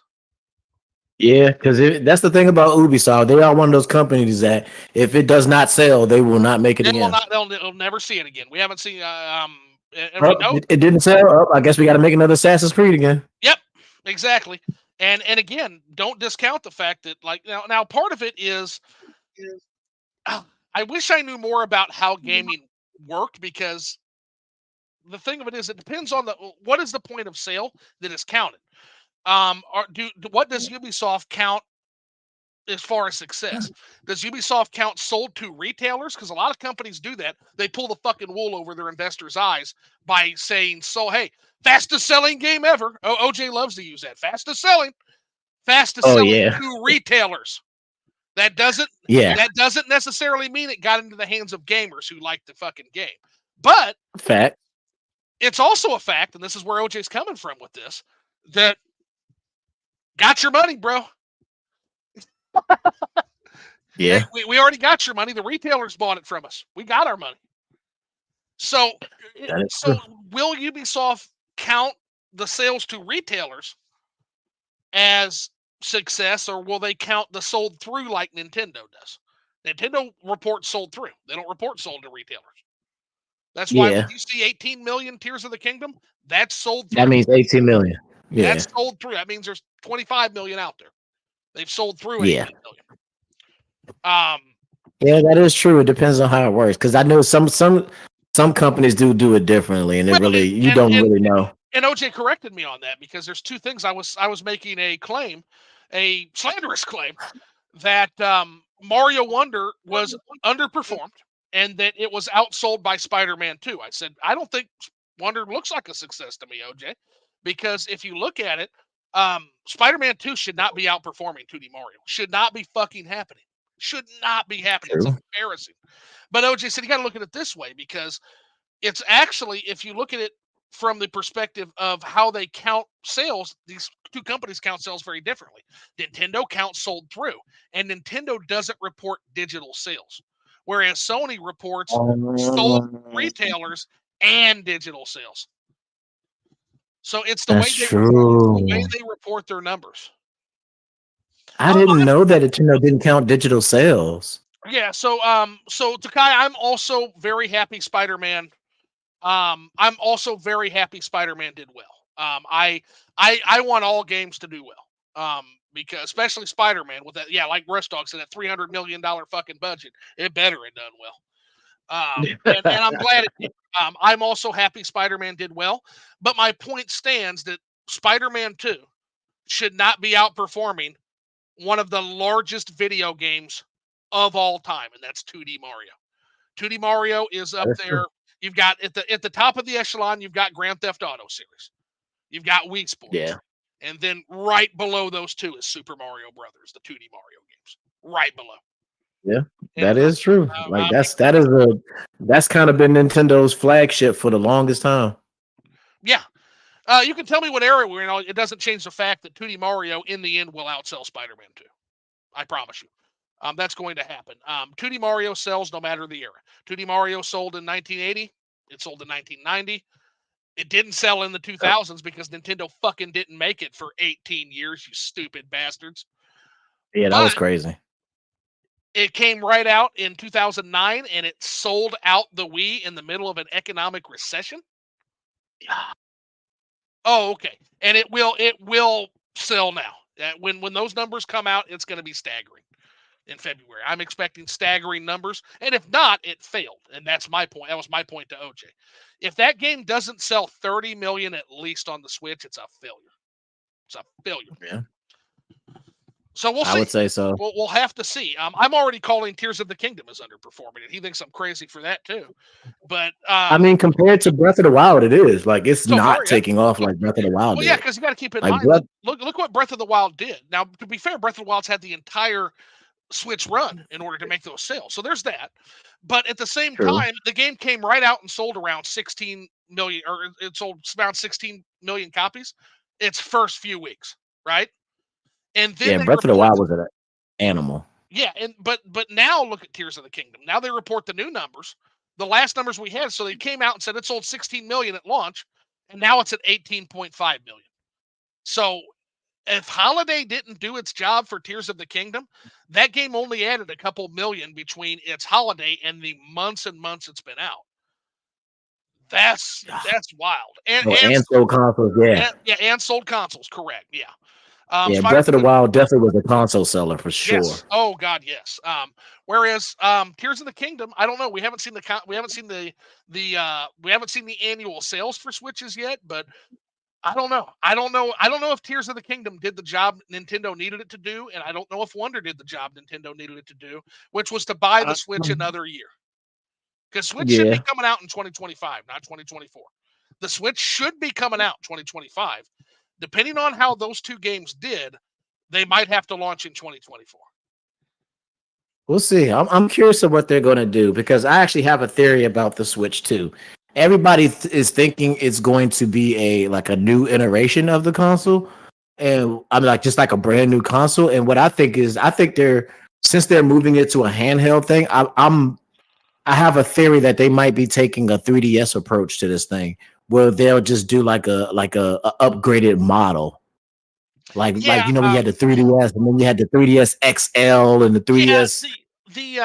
The conventional wisdom is that they're going to do a sustaining innovation instead of a disruptive innovation. I do Yeah. think that's the right call here. I'm gonna be honest with you. I typically favor, as an investor and a businessman, I favor disruptive innovations.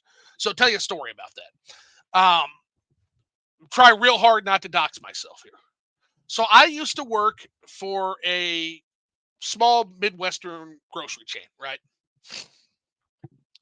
And one of the things that we did is I looked and I observed that there was money being left on the table. So blue ocean and disruptive innovation is. Are you familiar with these concepts? First of all, I always want to make sure I define my terms. If not, Yeah, no, you good. You good. okay, perfect. So you got a disruptive innovation and sustaining innovation. You got a blue ocean strategy versus red ocean strategy. So blue ocean strategy is all about looking for the customers that grocery stores aren't serving, or that an industry aren't serving. So I look at restaurants, I look at our deli, I look at our seafood department, that has the potential to serve a customer that is not being served. So if you look at restaurants, who can restaurants not sell to? There's a customer that restaurants are literally forbidden by law, at least in my state, to serve food to, and I think it's in all 50. But do you know that customer? Do you know who that customer is that can't buy hot food from restaurants? Oh, People on EBT or food stamps, right?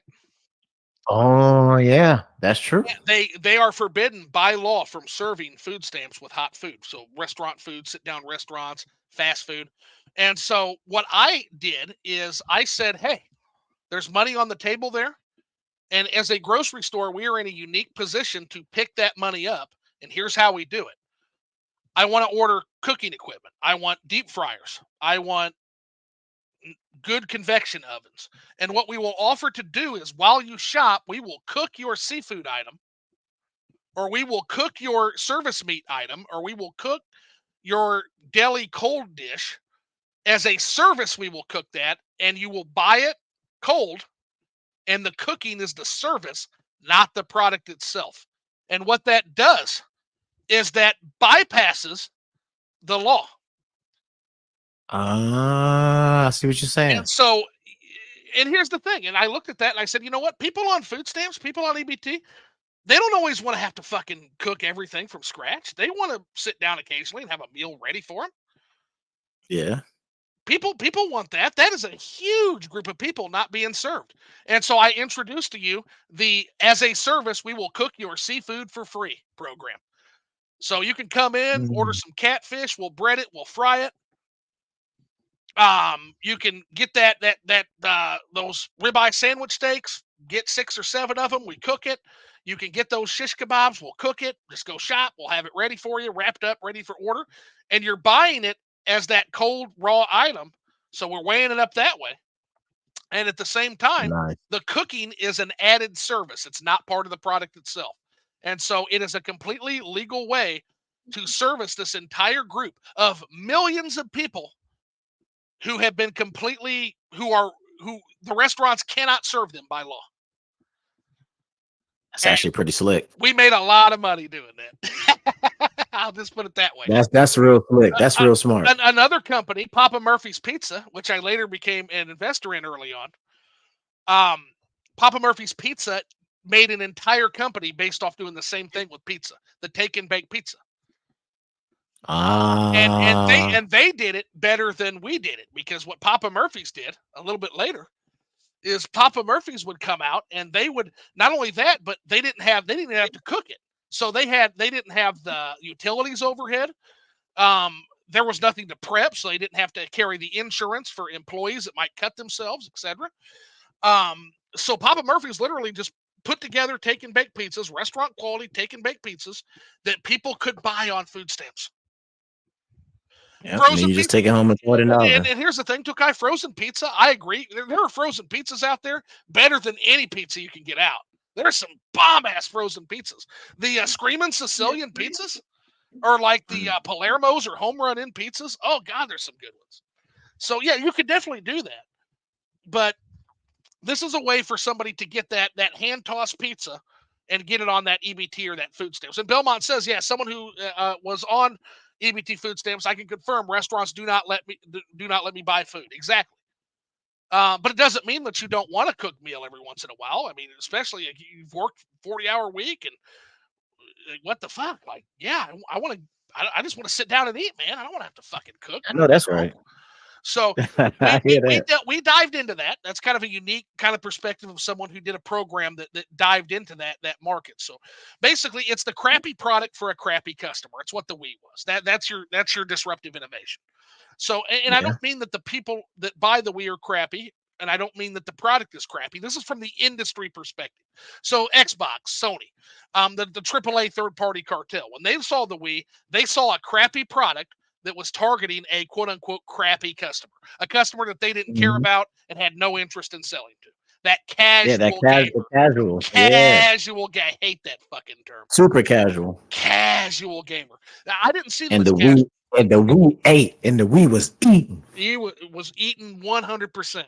And I always hated that term. I never saw it as casual gamer. I saw them as lapsed gamers, and there's a lot of data. If you look at some of Nintendo's sales conferences from there, that the customers actually weren't casual customers. There were a lot of new customers. That's not casual.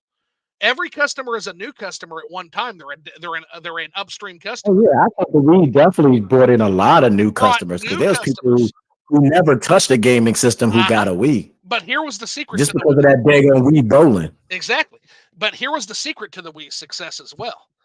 There is a lot of data that also points to the fact that the Wii also got a lot of lapsed gamers, gamers like me, Yeah, gamers who sat the yeah. last two generations out because we weren't too happy with the direction gaming was going in. Hmm. I wasn't too happy with 3D Mario. I wasn't too happy with whatever the fuck the GameCube was doing for fucking 5 years. The DVD player looks like a good system, but it just didn't interest me at the time because I was already so pissed off and bitter about not having my 2D Mario that it's like, yeah, fuck it. Hey, Scorpio's in the house. What's up? What's What's going on, up? Scorpio? What's up, Caesar? My man Caesar just put out a fantastic Christmas special. And Takai says, I love the GameCube. Yeah, I know. So did everybody else except me, apparently. I get I so actually much shit never, for I my never GameCube. had a GameCube, but I've My always man, wanted to try it myself. my man. I never got one though. Um, but yeah, Caesar just put out a fantastic Christmas special. So which game did you like, Tokai? Did you like Window Washer Mario? Did you like Wind Wanker, like boring ass sailing Zelda? Um, did you like Star Fox on the ground doing puzzles instead of blowing shit up in a spaceship? Did you like tag team fucking Mario Kart racing or fucking let's put Kirby's ass on a star racer weird shit? Did you like Bongo Kong? Did you like fucking Donkey Kong with fucking bongos? Like which fucking GameCube masterpiece did we like? Did we like in this particular case? To me, Tokai, the GameCube was Nintendo going off the fucking rails. In the voice chat. So yeah. So here's the thing. Like, yeah, Tokai, I'd be glad to have you on. And hit me up, and we'll get you on for sure. Let Tokai speak. Is there a way to do it? I'm willing to do it. If you're okay with that. TJ, you good with that? Yeah, yeah. That's my Brody. Yeah, Yeah, he's an MSM family member. fucking a. Yeah, let's try to get him in here. Yeah. I'm good with that. Because yeah, I'm sure Rush Dog wants to hear the GameCube rebuttal. What is your tag on Discord, and I'll try to get this set up. I might be able to add him because I have him on mines. Beautiful. Yeah, see if you can add him into the call. That'd be perfect, man. Yeah, see if you Let's can get him see in if here. he'll let me do it. Yeah, that way Tokai can bust me on my bad GameCube take. Trust me, I'm See, used will to it it. let me add? It's all good. I'm used to it. I'm absolutely used to it. Beautiful. Oh, that's awesome. This is the first for Liquored Up Live, by the way. We're adding another guest in, so we're That's not breaking what. new ground. How do you do it? I just tried Uh, to do it. It you're created asking a whole different. you're asking the wrong fucking person, but I think he just showed up in. So here he is. So let me try if I can add him. Okay. I think I just added you, and I think I just kicked the other Oh, you guy. kicked him out? Hold on. Okay. Sorry about that. I think we're good. Let Yeah, so me now I'm talking to Tokai, but we're gonna get you back in. I promise, TJ. here. Let me see if I can add him in because I have him on here too. Okay, here he is. Hold on. Yeah, because now you're in control of We're the going call, to so do that should add. let you do it. Okay, so let's see if he jumps in. There we go. He's in. And now can we There hear we him? go. Because we had the whole fucking We're list here. before. We were playing a game when we started. I like turned my headphones up. So now we're now we're all good. So alrighty. So tell me why I'm wrong on the GameCube. Be the 100 millionth person to tell me why I'm wrong on GameCube. Hey, I am not here to tell you you're wrong. I'm not, because I can't speak on other people's experiences with the GameCube or without it, or how they feel about where Nintendo went. Because like everyone has their own opinion about and I've heard a lot of opinions about like where gaming has gone, what the golden era of gaming is. Oh And I well, used to defend it. every old man has. Yeah, we all think we have the fucking golden era under our beat. But and here's the thing, like now, sure. like I feel like and I feel like that where we're going is kind of like I'm not saying it's the golden age, but I feel like where I was at was like a good point where gaming was. So now I'm at a point where I'm defending that stuff, but I'm not here to tell you that the GameCube was almighty. I think the GameCube did what it was supposed to do, was get Nintendo where it was. So the GameCube was supposed to lose to Xbox and the DVD player? Yes, yeah, 100% is supposed to do that. All right, because it's like how can I say it's like Goliath and Mothra, right? And you see like a Power Ranger Megazord trying to battle these two titans. It's like, yeah, there's no way you can even hang with these two gladiators, right? So you got to do your own thing. Well, except that Nintendo did. Nintendo used to be the Megazord, and it turned into fucking Alpha. Aye. but I'll say the game that I enjoyed, and you mentioned it, the game that I enjoyed a lot was Star Fox Adventures, and here's why. Star Fox was the first game one of the first games I played with my dad on the N64. I remember my dad was like, "Hey, there's this simulator game that's really cool," and he loves simulators. So I was like, "Okay, whatever." You got to bring the dad in there. I can't argue with that because that's good. That's good argument. Because it's just like dads are like the ones who are like, "Hey, there's this new game that you think you might like." Absolutely. You're like, so you fall into it, right?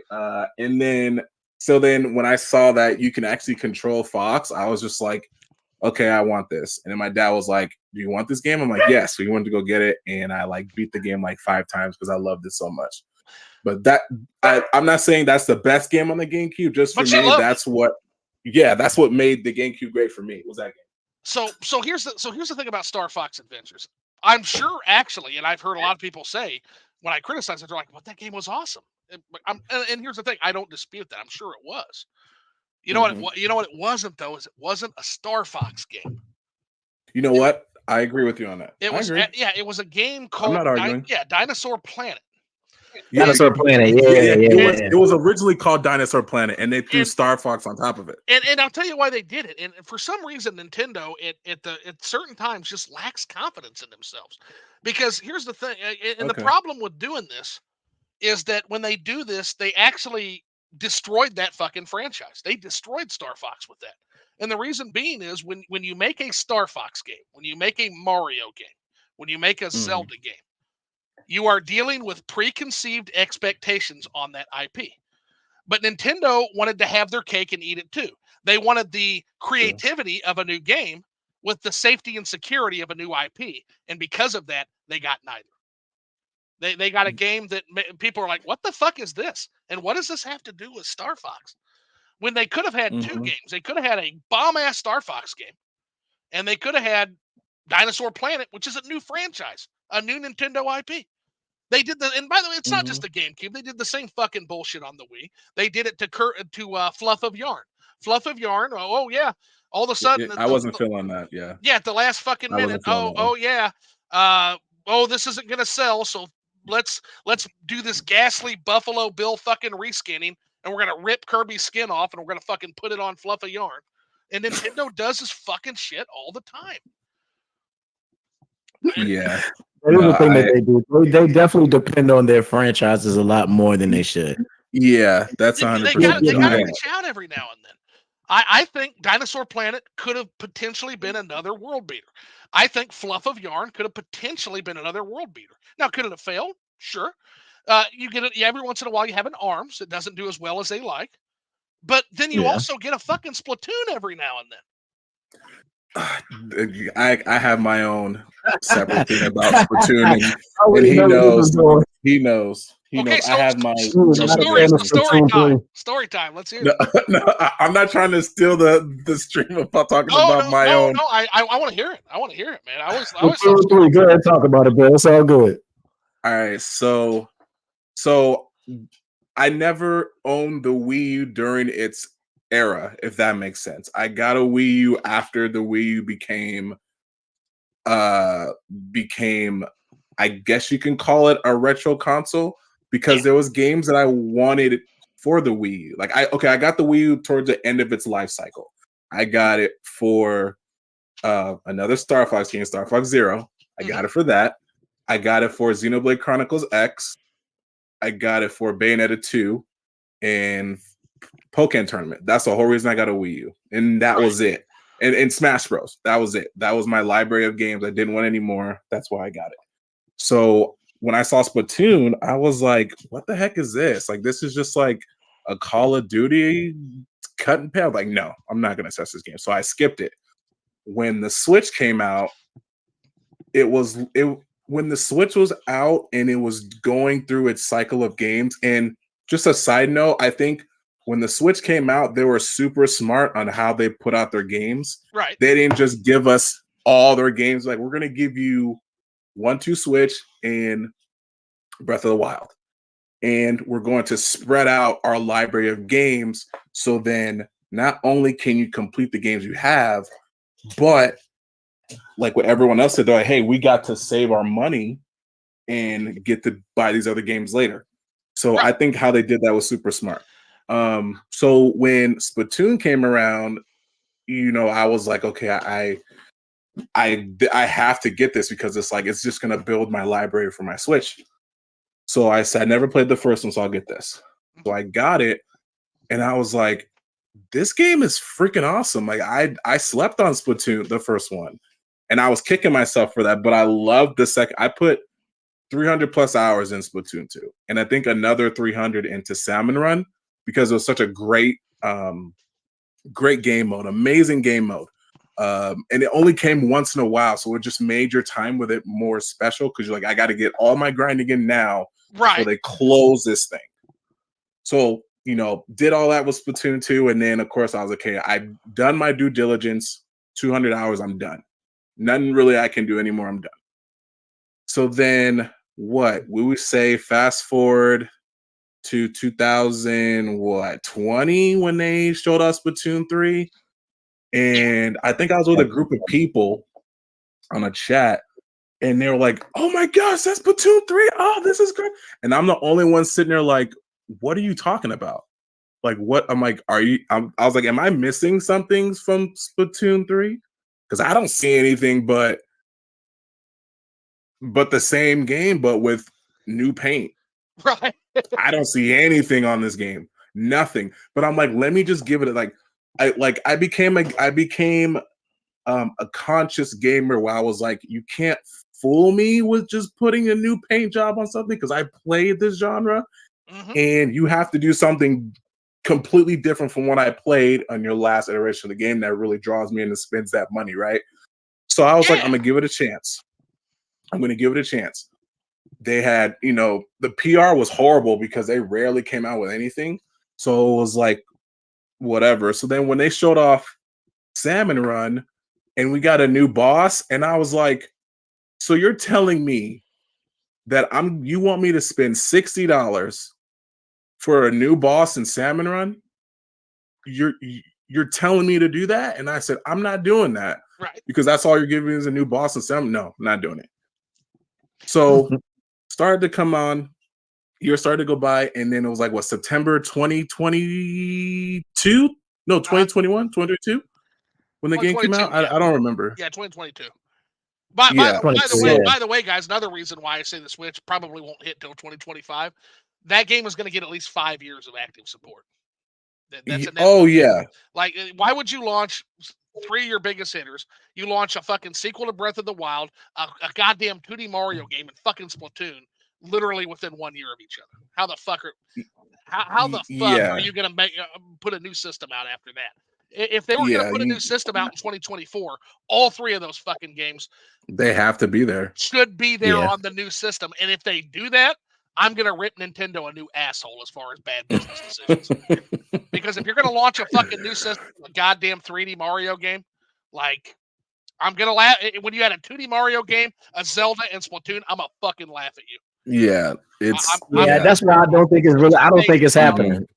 Everybody is like expecting this new Switch to come out. I think the most you're going to get is like a Switch XL at the most is what you're going to get. Like so new. My boy Paul Gale Network said the following. Let me get Paul Gale's tweet up. Paul Gale knocked this out of the fucking park about the Switch, talking about, what to expect on these. Just because Nintendo Prime and RGT85 put out a new goddamn Switch 2 video every five seconds doesn't mean that we're going to get fucking Switch 2. Like I always tell them, every time RGT or Prime puts out a Switch 2 video, I literally, you'll see me in their comment section saying that's another 3 days. So thanks to those fucking assholes, we're never getting a Switch 2. And that's another 3 days you push back for us to get this console. Yeah, every time they see a fucking YouTuber pipe off about some fucking, so I read the stars and I cut the cat's entrails open, and in the cat's entrails there was a tea leaf, and the tea leaf had a retinal scan of Miyamoto, who was at some tech conference, and you scan the retinal scan, and then you see the text that some bros were talking about on a Taiwanese forum, and like, fuck out of here. Shut up. So Nintendo Switch is in its 7th year, Paul Gale says, sold more than half of what Nintendo GameCube did in its entire life, and more than Wii U did in its whole life. There's a reason why they're not rushing new hardware. Let them cook. When they're ready, they'll come out swinging. Yes, this is what. Okay, I'm gonna finish my story and I'm gonna get on that point because I always stress that about letting developers do their job and stop rushing because we want it so bad. Because I'm gonna come back to that point. That's a really good point. So I'll say so Splatoon 3 came out, and for me, I thought about it like this. I was like, it's as a content creator, it'll be stupid for me not to do it and get views, right? Because everybody's doing it. I said, okay, I'll do it. I bought the game, I played it for like a couple hours, and I finished the stream, and I said, I'm never touching this game ever again. Because it literally was the same exact game Splatoon 2 was. And then someone tried to argue with me, and I was just like, please tell me what's the difference between this game and Splatoon 2? Oh, the Battle Pass. So they want you to pay more money? Yeah, I totally get that. That's it? Because your Battle Pass will make me hostile to you. They want to, like, it's like Fortnite. Fortnite did it best. It's a free game for a $9 pass to get exclusive content. That I can get behind because it's a free game. $9 if I'm not paying $60 fucking up front, I'll consider it. Yeah. Also, at this point, Fortnite, my biggest concern with games are the success, and is it going to close fucking 2 months later? So, one, it's free game. Number two, it's fucking Fortnite. It's not going. It'll be here. It'll be here after I'm fucking dead. So, if I want to play Fortnite, that's one of the few games I'd be that are digital only that I'd be like, yeah, maybe. So I said I'm never playing this game again. I got rid of it. Like, literally. Oh, I kept it for a while, and then I said I'm gonna get rid of this game. I'm never gonna play it. So then, a couple months later, they're like, hey, we have DLC coming. And I was just like, oh, okay. DLC. I think they forgot what it was. Side order. What the and then Yeah, then they're side like, order. Yeah. yeah. So then they were like, hey, guess what? You get to visit all the old hubs from the first and second game. And I think I was streaming live streaming that, and I was like, please tell me people aren't buying into this crap, right? Like no one's buying into this crap. I don't think Like, any. and I then don't was think like, any returning customers are for sure. yeah, That's I what I'm was gonna like, build no off one's buying into this. Yeah. And then they're like, oh, but we're gonna have a side story later, but that's later. And all this is for $30. So I'm like, so you mean to tell me that I'm gonna pay $30 right now to just go to the first and second hub? Like, what else am I getting out of this? I think someone told me, no, you're just getting the two hubs. And I'm like, if people buy this, if people buy this, man, you guys are fools because they took you for that So for it's $30 yeah, thing no, to the I first two feel that. hubs. I feel that for sure, and I think that's consumer advocacy, and I'm never gonna Hmm. disagree with that. I think what you're looking at is it's a fine line. So Hmm. and that's a good point that you make. It kind of builds on my point, which was that you have the expectations that are within that IP, but you also have to do some kind of iteration on it. You have to do something new as well. Yeah. Like so, for example, look at Zelda. If you have Zelda 1, which was kind of the first game in the series. You have Zelda 2, which was literally like their take on Sleeping Beauty and was like a side-scrolling action RPG. They just took Zelda and they made Mhm. it side-scrolling. I still argue that that game is the precursor to Dark Souls. I still argue it's one of the best Zelda games in the fucking series. I love it. I I love actually it. love Zelda too.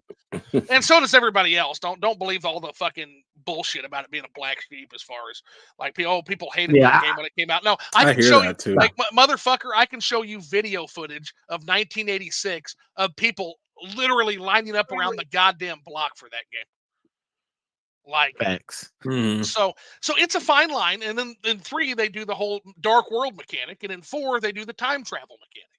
So you can see, but notice that even though they have innovations with each game, they still respect the general premise of Zelda. Right. Is what's happening, and that only goes off the track starting with Ocarina. Actually, it started, but it really went off the track with Wind Waker and Twilight Princess, and Skyward Sword fucking hammered that nail home.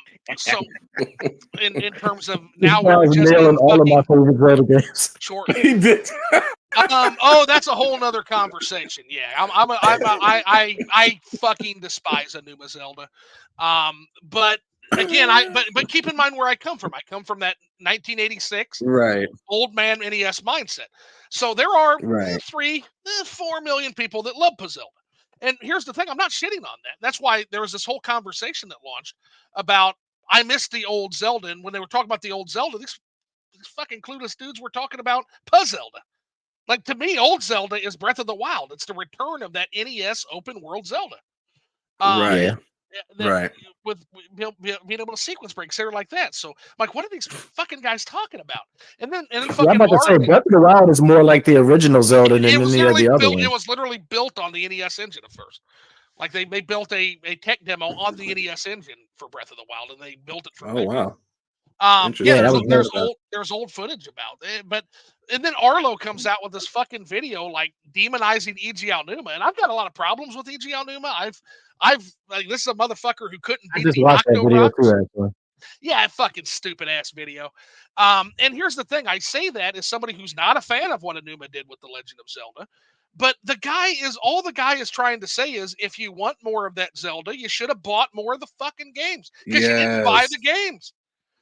The thing is, Yes. if you look at Eiji Aonuma wants to make those games. He wants to make Wind Waker. He wants to make Mhm. Twilight Princess. He wants to make Skyward Sword. But Yeah. when you don't buy it, and then Breath of the Wild comes along and sells more games and it They're sells up there gonna with 2D Mario, they're gonna go with that. you're gonna get more of that. That's all Anuma Yeah. was Like trying to say. But I'm sitting there thinking, like, you fucking blue piece of shit. Like the the guy is on your side. He wants to make your game. He wants to make yeah. your game, Bullshit you is just ungrateful It, prick. you got to look at the numbers at the end of the day. Like those yeah. games didn't sell as much as like Breath of the Wild was like to a lot of people, Breath of the Wild was the return of Zelda. Exactly. Like, It was the return of Yeah. classical hmm Zelda. It was to me. But the point is that the point I want to make with this, so is Arlo is where he's correct, is that there is a market. Like, yeah, 3 to 4 million isn't huge to compared to Breath of the Wild, but hmm you can make a fucking game that sells 4 or 5 million copies, like those Yeah. games do, and still satisfy that audience. And here's the thing: I had to go 20 years without my Zelda. I had to go 20 years.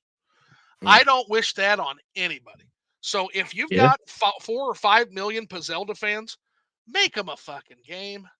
You can get a Yeah. smaller team, you can have a smaller budget, and you can make them a Zelda chore time, weird ass NPC fucking Zelda game.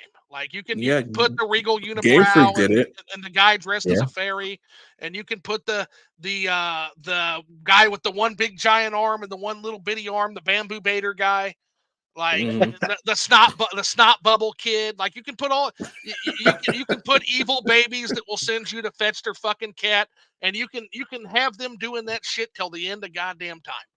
And you can do that if you got 5 million of those people, you can make them a game. Like that is Game perfectly Freak. viable. Game Freak did it. Like Game Freak did that same thing where everyone was like, "Oh, we want to, what was it? Diamond and Pearl remake, Diamond and Pearl remake." And I'm like, That's the guys, I don't laziest think cunt. we're gonna get it. But and then Game That's the Freak's like, "Oh, you laziest guys," fucking and cunt this is in the what game. kills me. This is what kills me. So everyone asked for this Diamond and Pearl remake, right? We wanted it. We wanted it. And I'm like, I said, I was like, okay, guys, watch. You guys are gonna ask for it and watch. You guys are not gonna get what you wanted. And then what did Yeah. we get? Or what did they get? They got a Diamond and Pearl remaster. And everyone's like, Yeah. what's this? I'm like, that's what you wanted. You wanted a Diamond and Pearl brought to the Switch. You And they didn't gave it to you. say how you wanted it. They You gave wanted a Diamond and Pearl thing. And oh, then everyone was like, oh, this is trash. I'm like, you wanted it. be careful. Yeah, and y'all bought it, didn't you? Y'all fucking bought it. Yeah. And so you and, know They and did. so and until you stop fucking buying Pokemon, you're gonna get more. and I said this when I saw Sword and Shield. I was like, I don't really like how this looks, but I'm gonna buy it.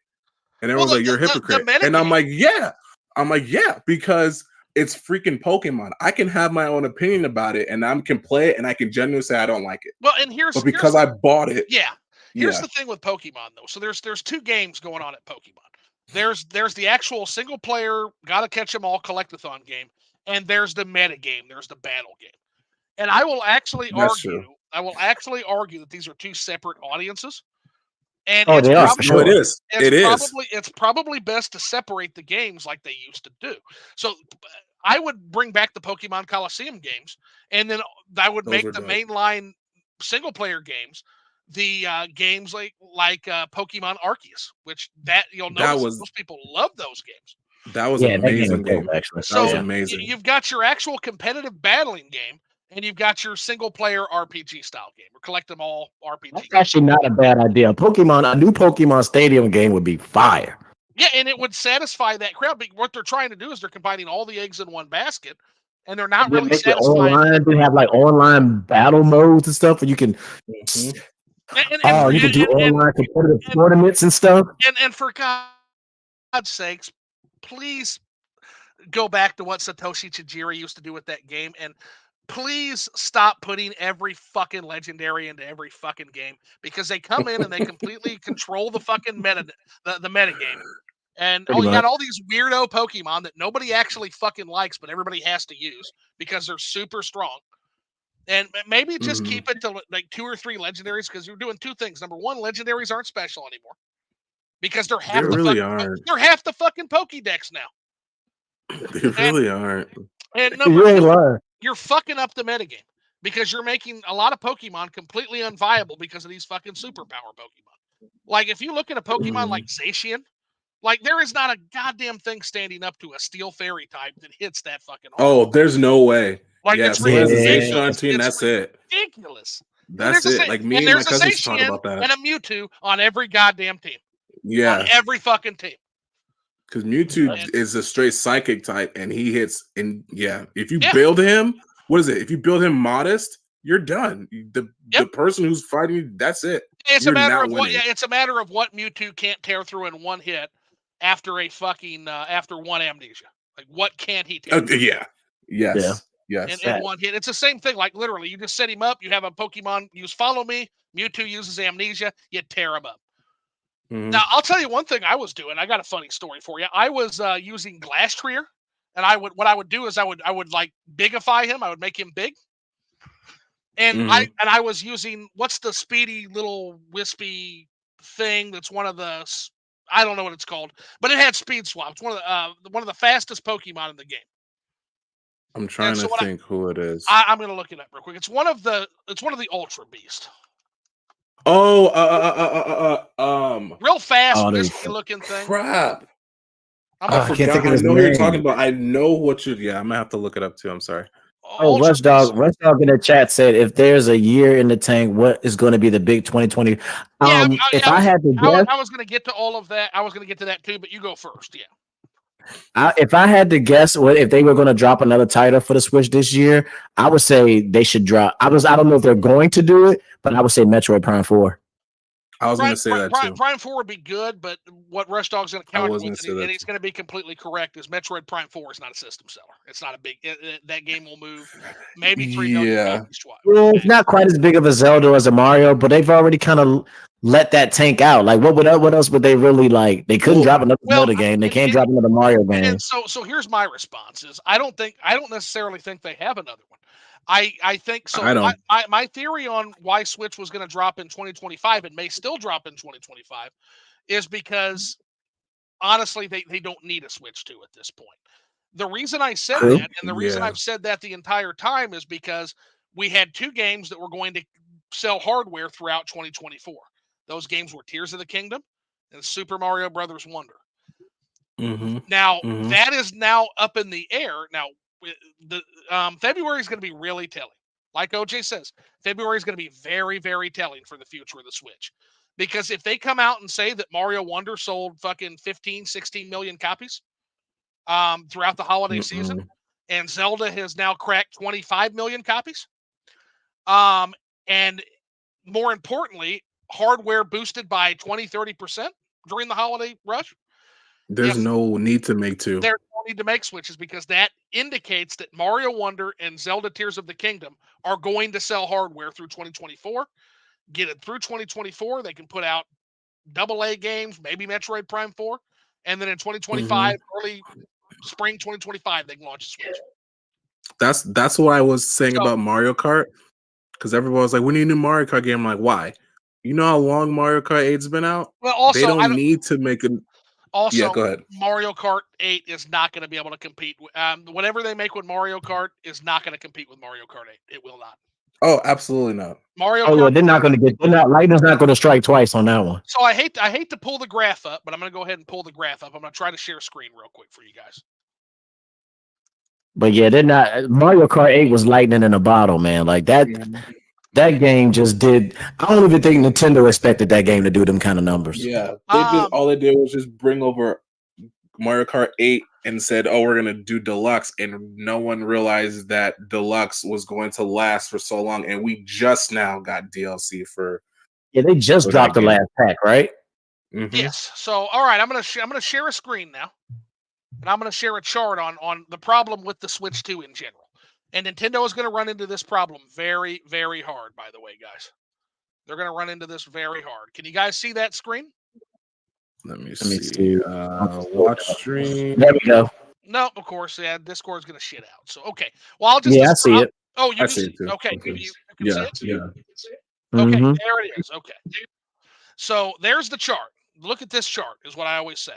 So, here's your sustaining innovations and the pace of technological progress. Here is the functionality that customers can utilize or absorb. This is the overshooting the market from Clayton Christensen. This is from a book called The Innovator's Dilemma. It's a business book. Here's Xbox and Sony. They're this line, right? Look at our super duper 4K, 8K, 120 megahertz refresh rate, all the different shit. Like, I don't know if you've ever seen the meme. There's a meme of somebody in GameStop and they're buying a Switch. And the GameStop employee, the neckbeard GameStop employee is like, but this system can't do 4K at 120 FPS at 8.5 gigahertz. And he's talking to this soccer mom, and this soccer mom is just saying, the soccer mom's like, sir, I just want to buy Mario Kart. And the whole point of that, and they can't see the chart, so I just wanted you guys to see it. Audience can't see it, so we're going to go ahead and stop that now. But basically, the point of the chart, and Rush Dog, you've seen that chart. I've shared that a million times on Twitter. It's the sustaining innovation chart and the overshoot the market chart. And so basically what it's showing you is that, okay, here, way up here is where the tech bros and Sony and Microsoft are. And down here is where the customer says, hey, that's good enough. So now I want you to picture Mario Kart with that fucking chart in mind. Here's the Goldilocks zone where the customers are at. That's Mario Kart 8. Here is Mario Kart 9 up here, expecting you to buy another $400 console and a $70 game. And most customers, most of the Switch's customers are going to look at the Mario Kart they already own for $0. They've already spent this. They've already sunk their cost into the Switch and Mario Kart. They're going to look at new Mario Kart. And there's going to be a few people that say, yeah, that looks awesome. But most people are going to look at that and say, nah, I'll just stick with Mario Kart 8 on the Switch. So I don't see Mario Kart as being a system seller. I see Mario Kart as something you buy when you already have the system. You know another game that's going to have that problem as well? What's that? Smash Bros. Smash Bros. Yeah, what the fuck can the new Smash Brothers do? You know, my God. They honestly, well, okay, I don't know if this is true. I think I'm not sure if this is true. He's when I think Sakurai said he's not doing another Smash Bros. And I don't think it's because of you know, them working tireless hours. I think it's because of us. I think we are the ones who are like, I'm not doing this anymore because you guys are so dissatisfying of what the characters we brought to you guys and the characters you didn't see, that you guys acted the way you acted. And I'm like, I gave you guys so many years and and I'm just gonna chill. And not only that, but like, what the fuck are you gonna do to top that? You really can't. Well, you can't, bro. Like they gave you everything, bro. Had 100 and some characters. Like that game was ridiculous. Like they painted themselves into a corner with that one. Yeah, all the arenas, all the music, all the characters. 2 seasons of new characters. They put fucking Sora in Kingdom Hearts. Yeah, I think once Sora was in the game, then that was it. At this point is let anime characters get in. That's all you can do. So the point we gotta open this bitch up to anime. Now we gotta get Goku and Naruto and shit in here. That's the only thing we can do now. But that's my forecast for the Switch 2 or whenever the fuck Nintendo's making. Not convinced it's a Switch 2 either, by the way. Actually, not convinced. Yeah. I think it's an upgraded. It's going to be an upgraded Switch, and I think they should just fuck around and call it the Super Nintendo Switch and call it a day. If they're smart, that's what they'll do. I do think the Super Nintendo Switch has higher res, better battery life, bigger screen, whatever. Like, but it plays the same game, and it's not going to surpass the Switch, but you'll still get sales. Yeah, it'll have the OLED screen. It'll have more built-in memory. It'll have a better battery life or something like that. But what we're going to get is a fucking virtual reality fucking nightmare system. You watch. You fucking watch. Mm-hmm.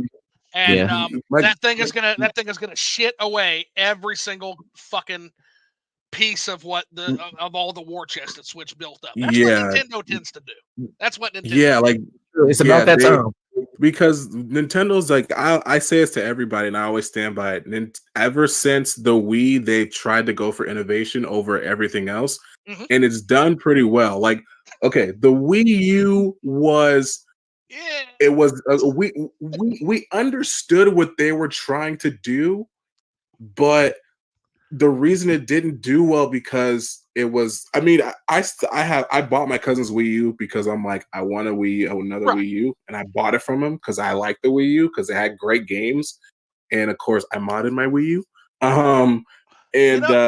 But it's still good. Like it still has solid games on there, but developers couldn't develop on it because of the gamepad thing, and people didn't like it. So Well, but and it there's a was a couple of precursor. right, and here's the thing. I'm sure it had good games. I'm sure it did. But the problem is that the games weren't good enough to overcome that hostile hardware architecture. Right, That was the right, problem. So there's two right. problems. To me, there's two problems that the Wii U had. The first problem is everybody likes to point to the marketing, and the marketing was fucking horrendous. I'm not going to argue that. But I don't think the marketing was the Wii U's main problem. The Wii U's main Nah. problem is twofold. One, it's the macroeconomics of the entertainment environment. And the Yes. second problem they had is the games were not good enough to overcome that hardware.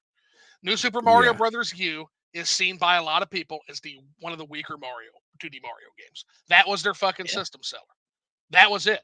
If that game wasn't gonna Mario Kart 8 didn't have fucking battle mode. It had no battle mode in it. Like what the Really, fuck? I never Yes, played that one. I The never Wii played U that had one. no battle mode in Mario Kart 1. Yeah, the Wii U, like 8 Um, Deluxe is definitely the superior game for sure. yes. So there's a lot of problems with that library anyway. Even the Kirby game was fucking bizarre. The like absolutely weirdo Kirby game where you had to control it with the fucking U-Pod canvas curse or Never whatnot. played that either. Never Very played that yeah, either. the Kirby game was a Yeah. weirdo game. It was Nintendo doing what Nintendo does. Um, but more importantly, the main problem they had was that the hardware they envisioned completely misread the room. It it completely misread the room. And what I mean by I that agree. I is agree with that. if you look at the entertainment environment in that time, and they were probably looking at it from a more Japanese centric perspective, Hmm. but what they were doing was they said that hey, the innovation of the Wii U is you won't have to fight over the television anymore because you have this U pod and you can control the game to the pod while everybody else is watching the TV. Here's what they didn't Yeah. understand. The TV was no longer the center of the entertainment space in modern society. Now, instead of having the one big screen that everybody gathers around, there are screens everywhere. And because there are Yeah. screens everywhere That's on true. cell Hmm. phones, on pads, on tablets, the TV was no longer the center of that entertainment lifestyle. And Nintendo, I mean, all three, Sony, Xbox, Microsoft, missed the boat on this. And it was only the Switch that kind of course corrected because they realized that. But the Wii U tied their system, they tethered it to the television set, and they tethered it in a way that they thought was going to innovate and would be a value proposition to the customer. And the customer had Hmm. already passed them by because they had a fucking cell phone. Yeah. Yeah. But then That that is was the true. precursor to the Nintendo Switch. 100% because that course correction, when Iwata realized, hey, we missed a boat on this. We actually misread the direction of entertainment. They said, okay, screens are everywhere.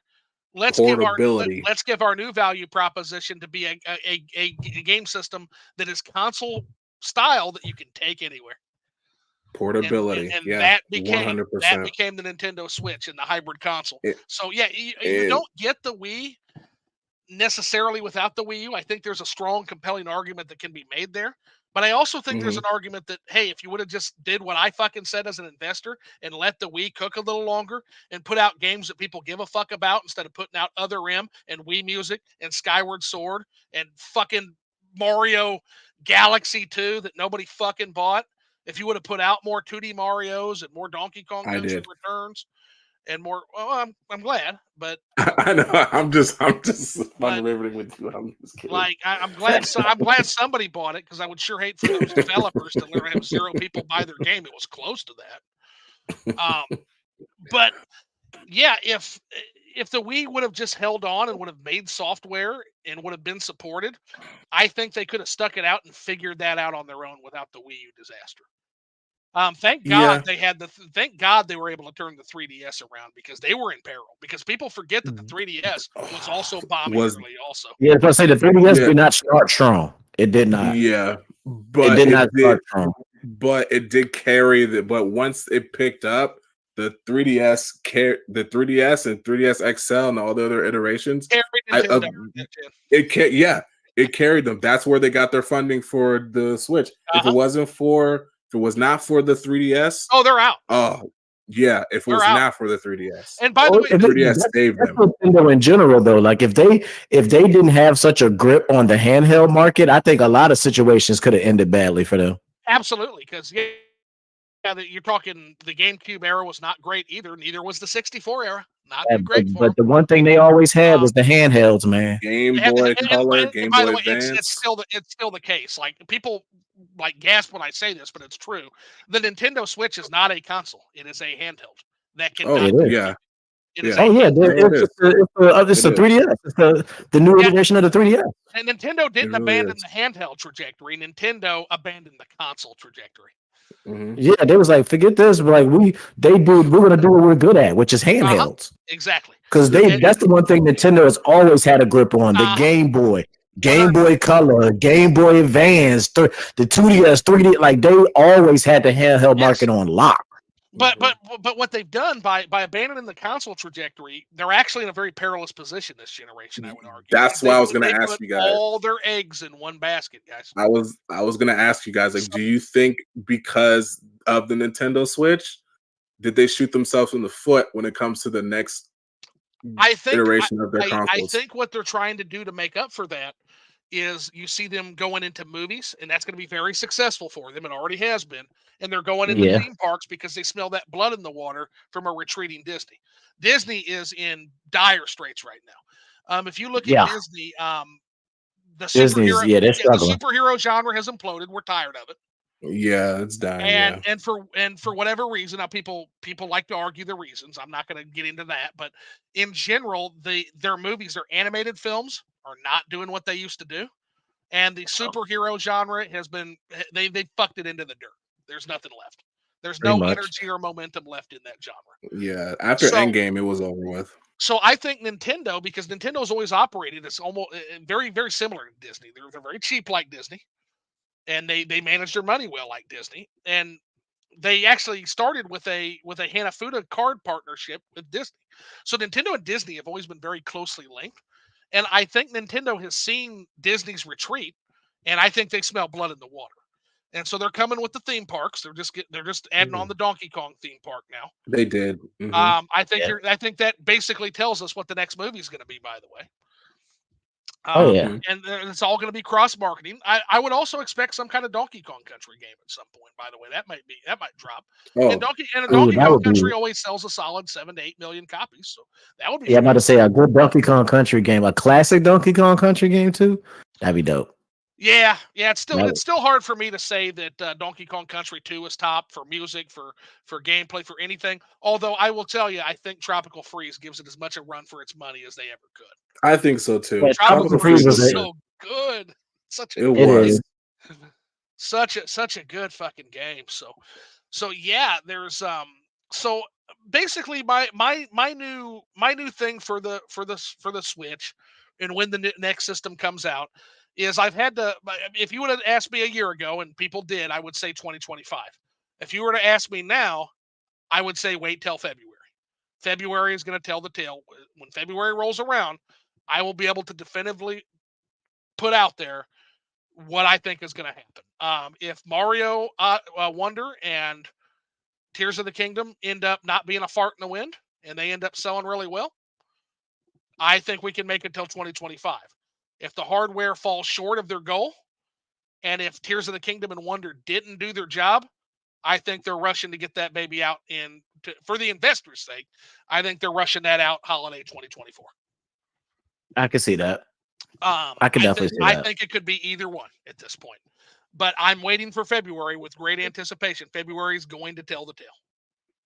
Yeah, that is true because it really depends on, like you said, the numbers and whatever else they got planned for this year for the Yeah. Switch, for the rest of the Switch life. Like what are they going to bring?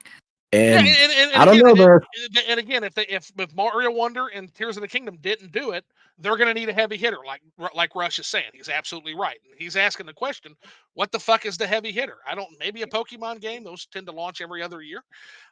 Could be a Pokemon. Yeah.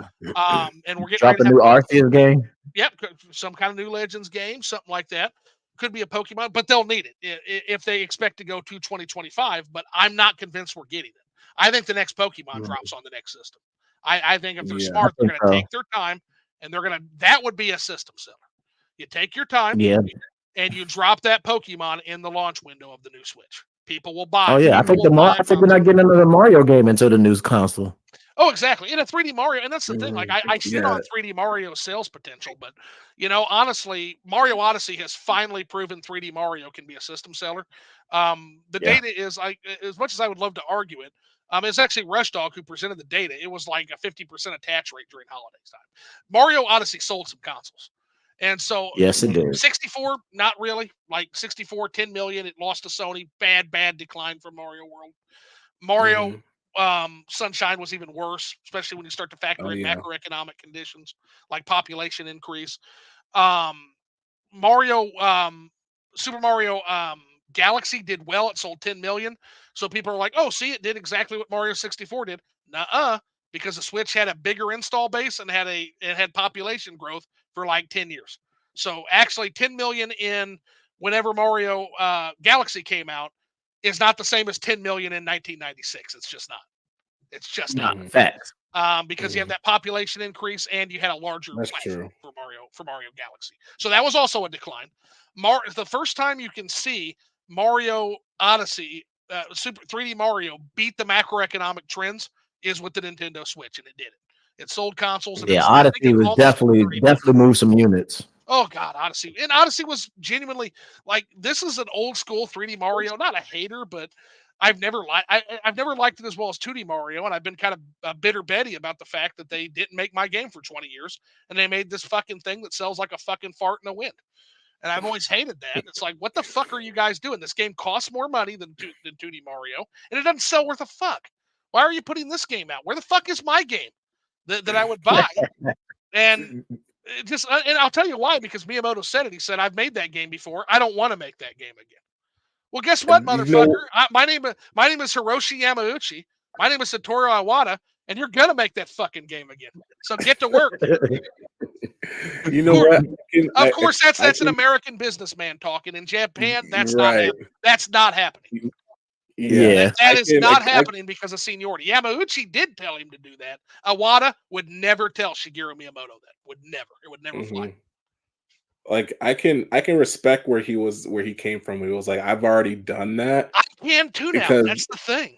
mhm, Yeah. yeah, I can respect him saying I've already done that. Why would I do it again? Well, And I can respect both sides. I was like, I can respect him saying that I want to try to do something different with this character that I brought to life. But then you sure. look at the other side of it where it's like, well, you know, we understand that, but we're trying to tell you that we love those games and we would love for you to just give us.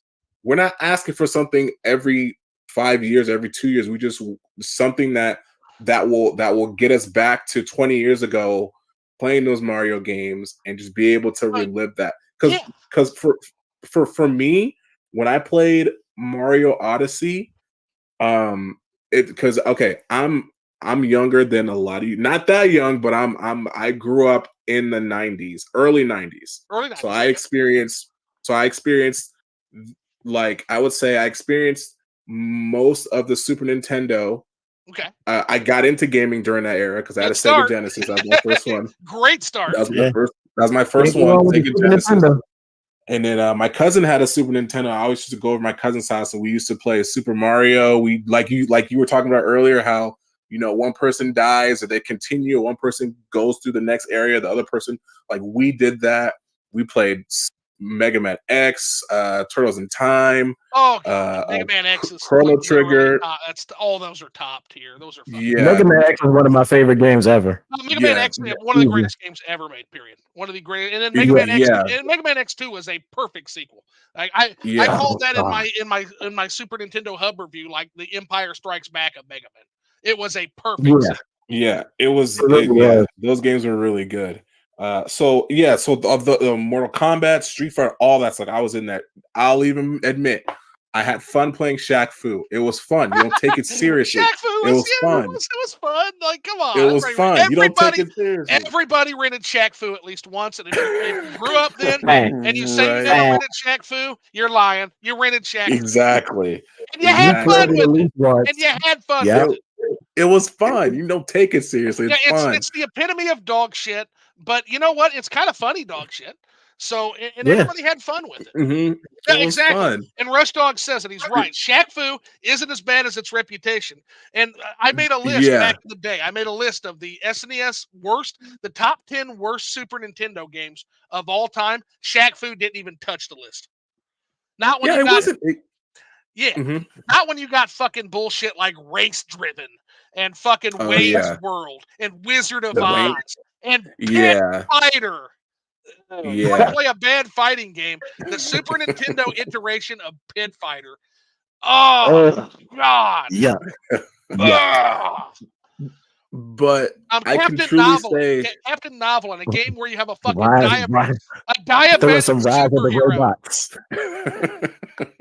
Anyway, Get sorry to some interrupt. Rise of the Robots in there. Rise of the oh Robots. gosh. There's some absolute jank on that fucking system. But but I can truly say that my journey of being a gamer that I am today started off with the Nintendo 64. I remember, I don't know if that Best Buy was kicking in during that time. I don't know, but I remember 64 was just dropping and they had a demo line, and me and my dad sat in that line for 3 hours just so I can play Mario 64 for the first time. And that was like that's when I like locked in, where I was like, yes, this is where I'm supposed to be, with a controller in my hand, destroying my life, right? Sitting in front of a TV, just playing games all day. And so Super Mario Odyssey brought me back to playing Super Mario 64, where it was just world based. You go to different worlds and you do the things Uh huh. that just like you did in Uh huh. Super Mario 64. So that's so and I can totally agree with what you say, where like you want a game that takes you back to where it literally solidified, said this is who I'm supposed to be a Mario fan. Like that's what you want. You want a game that solidifies that takes you back to that point where you said, yes, this is what I Well, reason yeah, why I play yeah. games like that. Especially when it makes economic sense to do so. Hmm. That's the main thing. But like I was saying as well, I also see it from the other perspective now. So Jay from Cold Nights Gaming and I were talking. Another great channel. If you haven't checked him out, he's the goat. He's awesome. But Cold Nights Gaming, Jay was telling, we were talking about this, and one of the things that I came to terms with is the fact that, you know, I told him one time, I said, you know, I am a gamer who will not lower my expectations. If you're going to put out a Mario game, it must be at least as good as Super Mario World and Super Mario Brothers 3. If you're making a Excuse me. Metroid game, I will accept no less than Super Metroid. If you're making a Zelda game, I'll take no less than A Link to the Past. And I said Nintendo used to be able to meet these standards, and they can't nowadays, is what I was saying. And this is back, at least prior to the Switch. And Jay made a good point. He's like, yeah, but Zoo, they're never going to meet those standards. Yeah. Ah, You're Link to never the Past is Yeah. hard to hit, man. you're never going to make a game that's better than Super Mario Brothers 3. You're not going to. Hmm. Oh my Um, God, Super Mario Brothers 3 was a world changer, so man. basically, what Jay was calling me on my shit for was to say it's kind of an unfair standard. Yeah.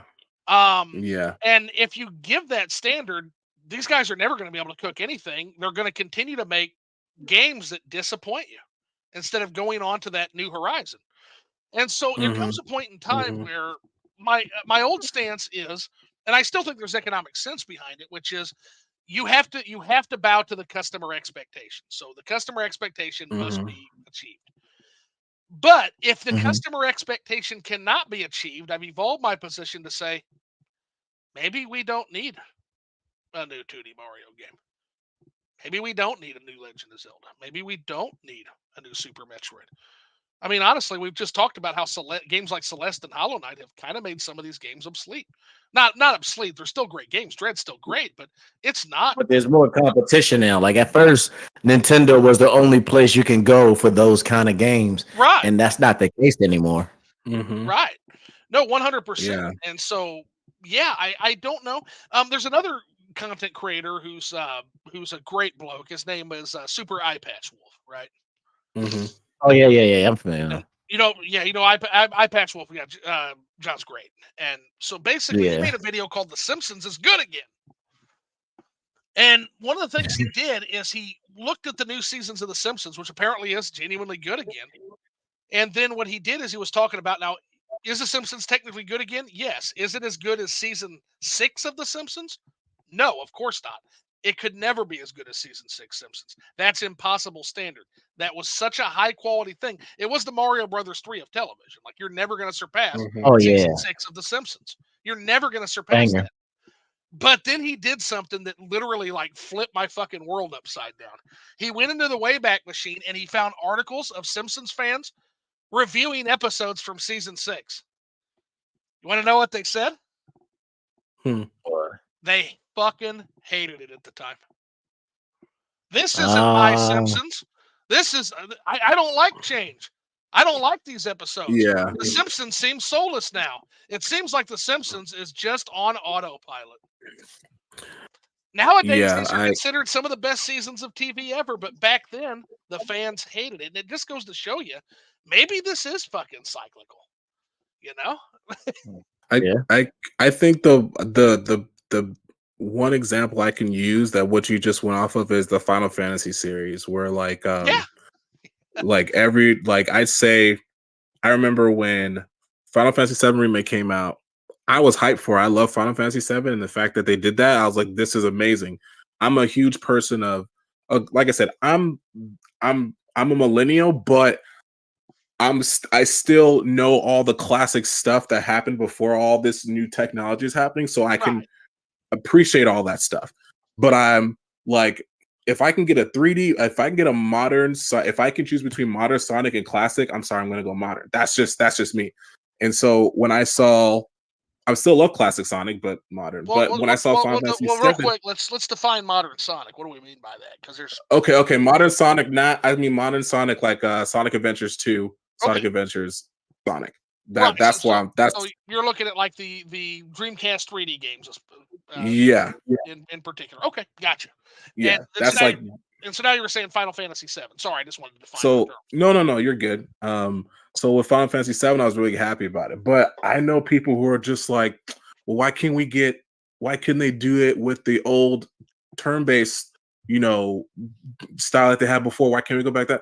And I look at them and I'm like, well, okay, that would be great, but you have to look at it in a way of is nowadays how many people are besides the people who grew up with RPGs and know about turn-based and can appreciate that still. But if they did do Final Fantasy 7, okay, if they did do Final Fantasy 7 as what it was before with just a new coat of paint, would it have sold as good as it did the direction they went with it? And a lot Uh, of people were like, yeah, okay, but I still loved it. But I'm like, yeah, see, you're not accepting the fact that it's changing. The Not a lot way of that people you in look terms of that, RPGs anymore. like RPGs, like there's only a few games that will do turn-based RPGs. And I think Dragon Quest is the one they'll continue to do that, and Final Fantasy is the one that dives off. But if they would have but the fact that they didn't do it that way and they made it more immersive and put you into the character, and it drove the story and gameplay and all stuff, it wouldn't have sold as good as it did, and it wouldn't have changed the landscape of Final Fantasy the way it did, and it wouldn't have pushed such a crazy amount of incentive to say, let's do Rebirth now. We're sure enough we're going to do Rebirth, and we're going to give you guys a third game that we haven't even told you guys really about yet. yeah, and So in that particular case, the sales tell the story.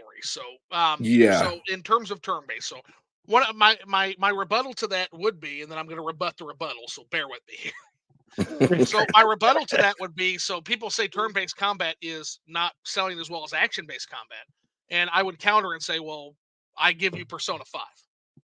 I, Persona 5 is an entity within itself, so I'm not even going to fight you on that because I love Persona 5. Persona 5, I'm not I even going get to fight you on that. but now let's take it to the Twilight Zone. Okay, let's take this to the brick oven here. Final Fantasy 7 sold 14 million copies.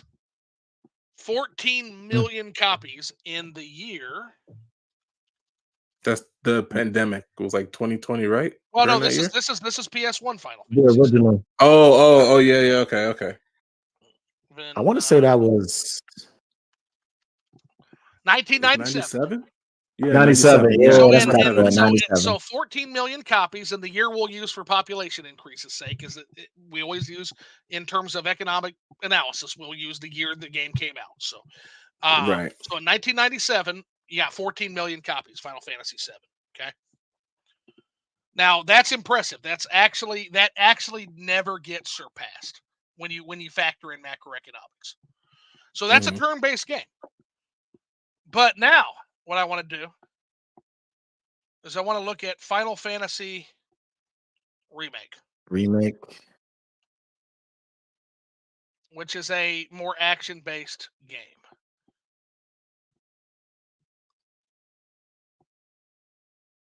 Interesting. 1 second, I'm going to add this up. Wait till you see this shit.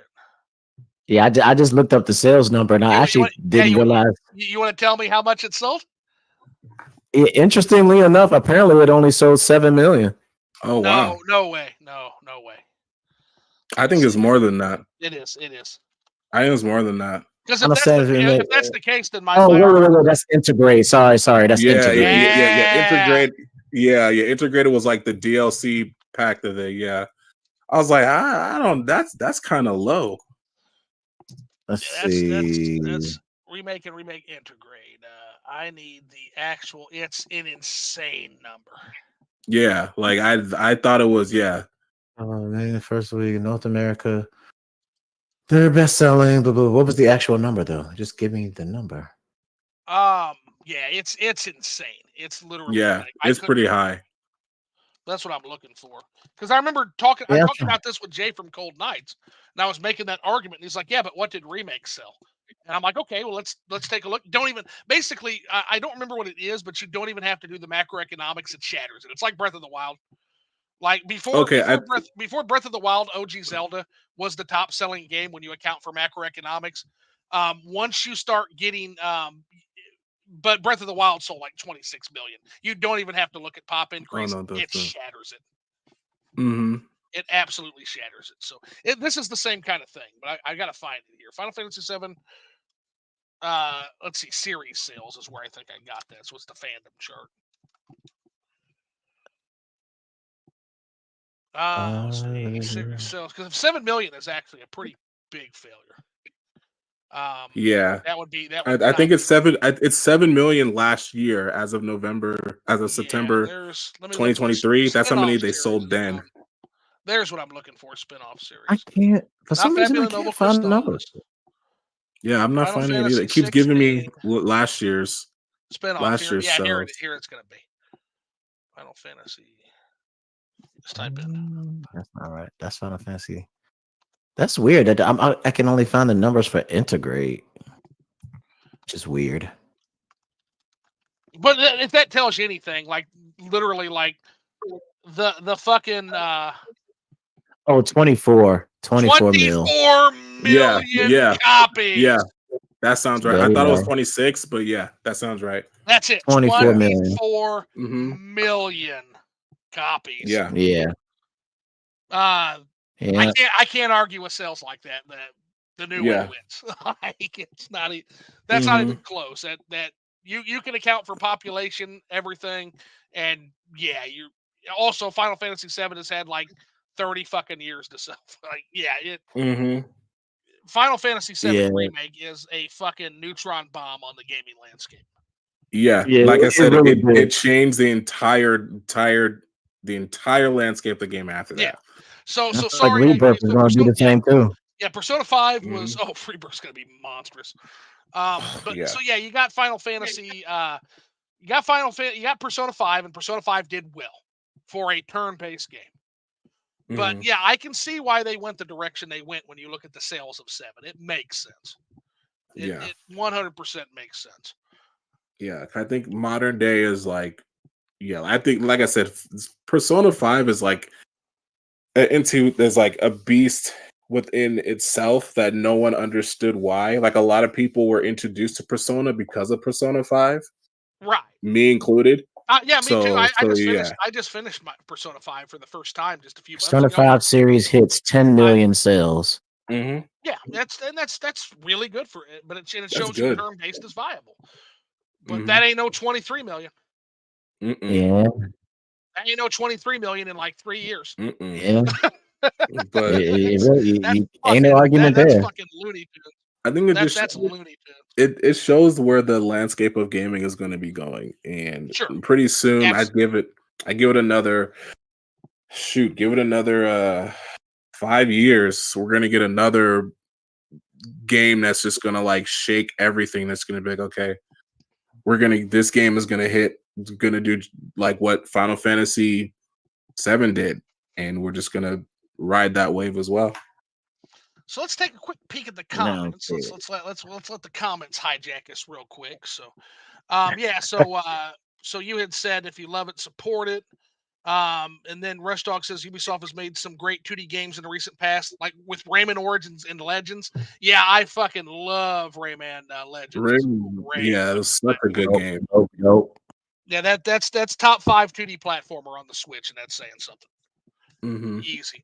But Wonder also didn't have a $300 million+ budget. Yeah, what the fuck is with these game budgets now, man? Holy It's nuts. shit! It's nuts. Games hmm are getting super expensive to make. Yeah, that's That's why fucking they're nuts. that's why they jack them up, because they're trying to get that return, so then they can be able to put that back in their bank, so then they can be able to make another game. Breath of the Wild was the perfect game at the perfect time and had a masterpiece marketing campaign and hype train behind it. Yeah, yeah, it was. When you walk out, and you see that gigantic fucking world to explore. That is Zelda. That's the hmm fucking Legend of Zelda. And by the way, hmm Yeah. like people are saying, like, oh well, yeah, you can't do both. Like bullshit. You could do dungeons in Breath of the Wild, and they've already fucking solved this problem. They solved it with what's that fucking 3DS game, A Link Between Worlds. They solved it. Oh yeah, You can have yeah. items and you can rent items before you find them in the dungeons.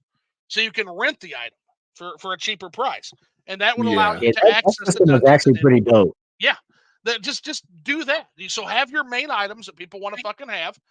Have a store in Kakariko Village or whatever that rents those items out, and then you can build dungeons around those items and bosses around those items. And now you've hmm literally got the best of fucking both worlds. hmm Yeah, Um, it definitely can be done. Rush Dog says Baldur's Gate 3 took all the attention away from Tears of the Kingdom. Agree. 100% agree. Yeah, Baldur's Bald, Gate 3 was an anomaly, man. That was an Baldur's, anomaly. that game is, well, I'll tell you what it was, and I missed it too.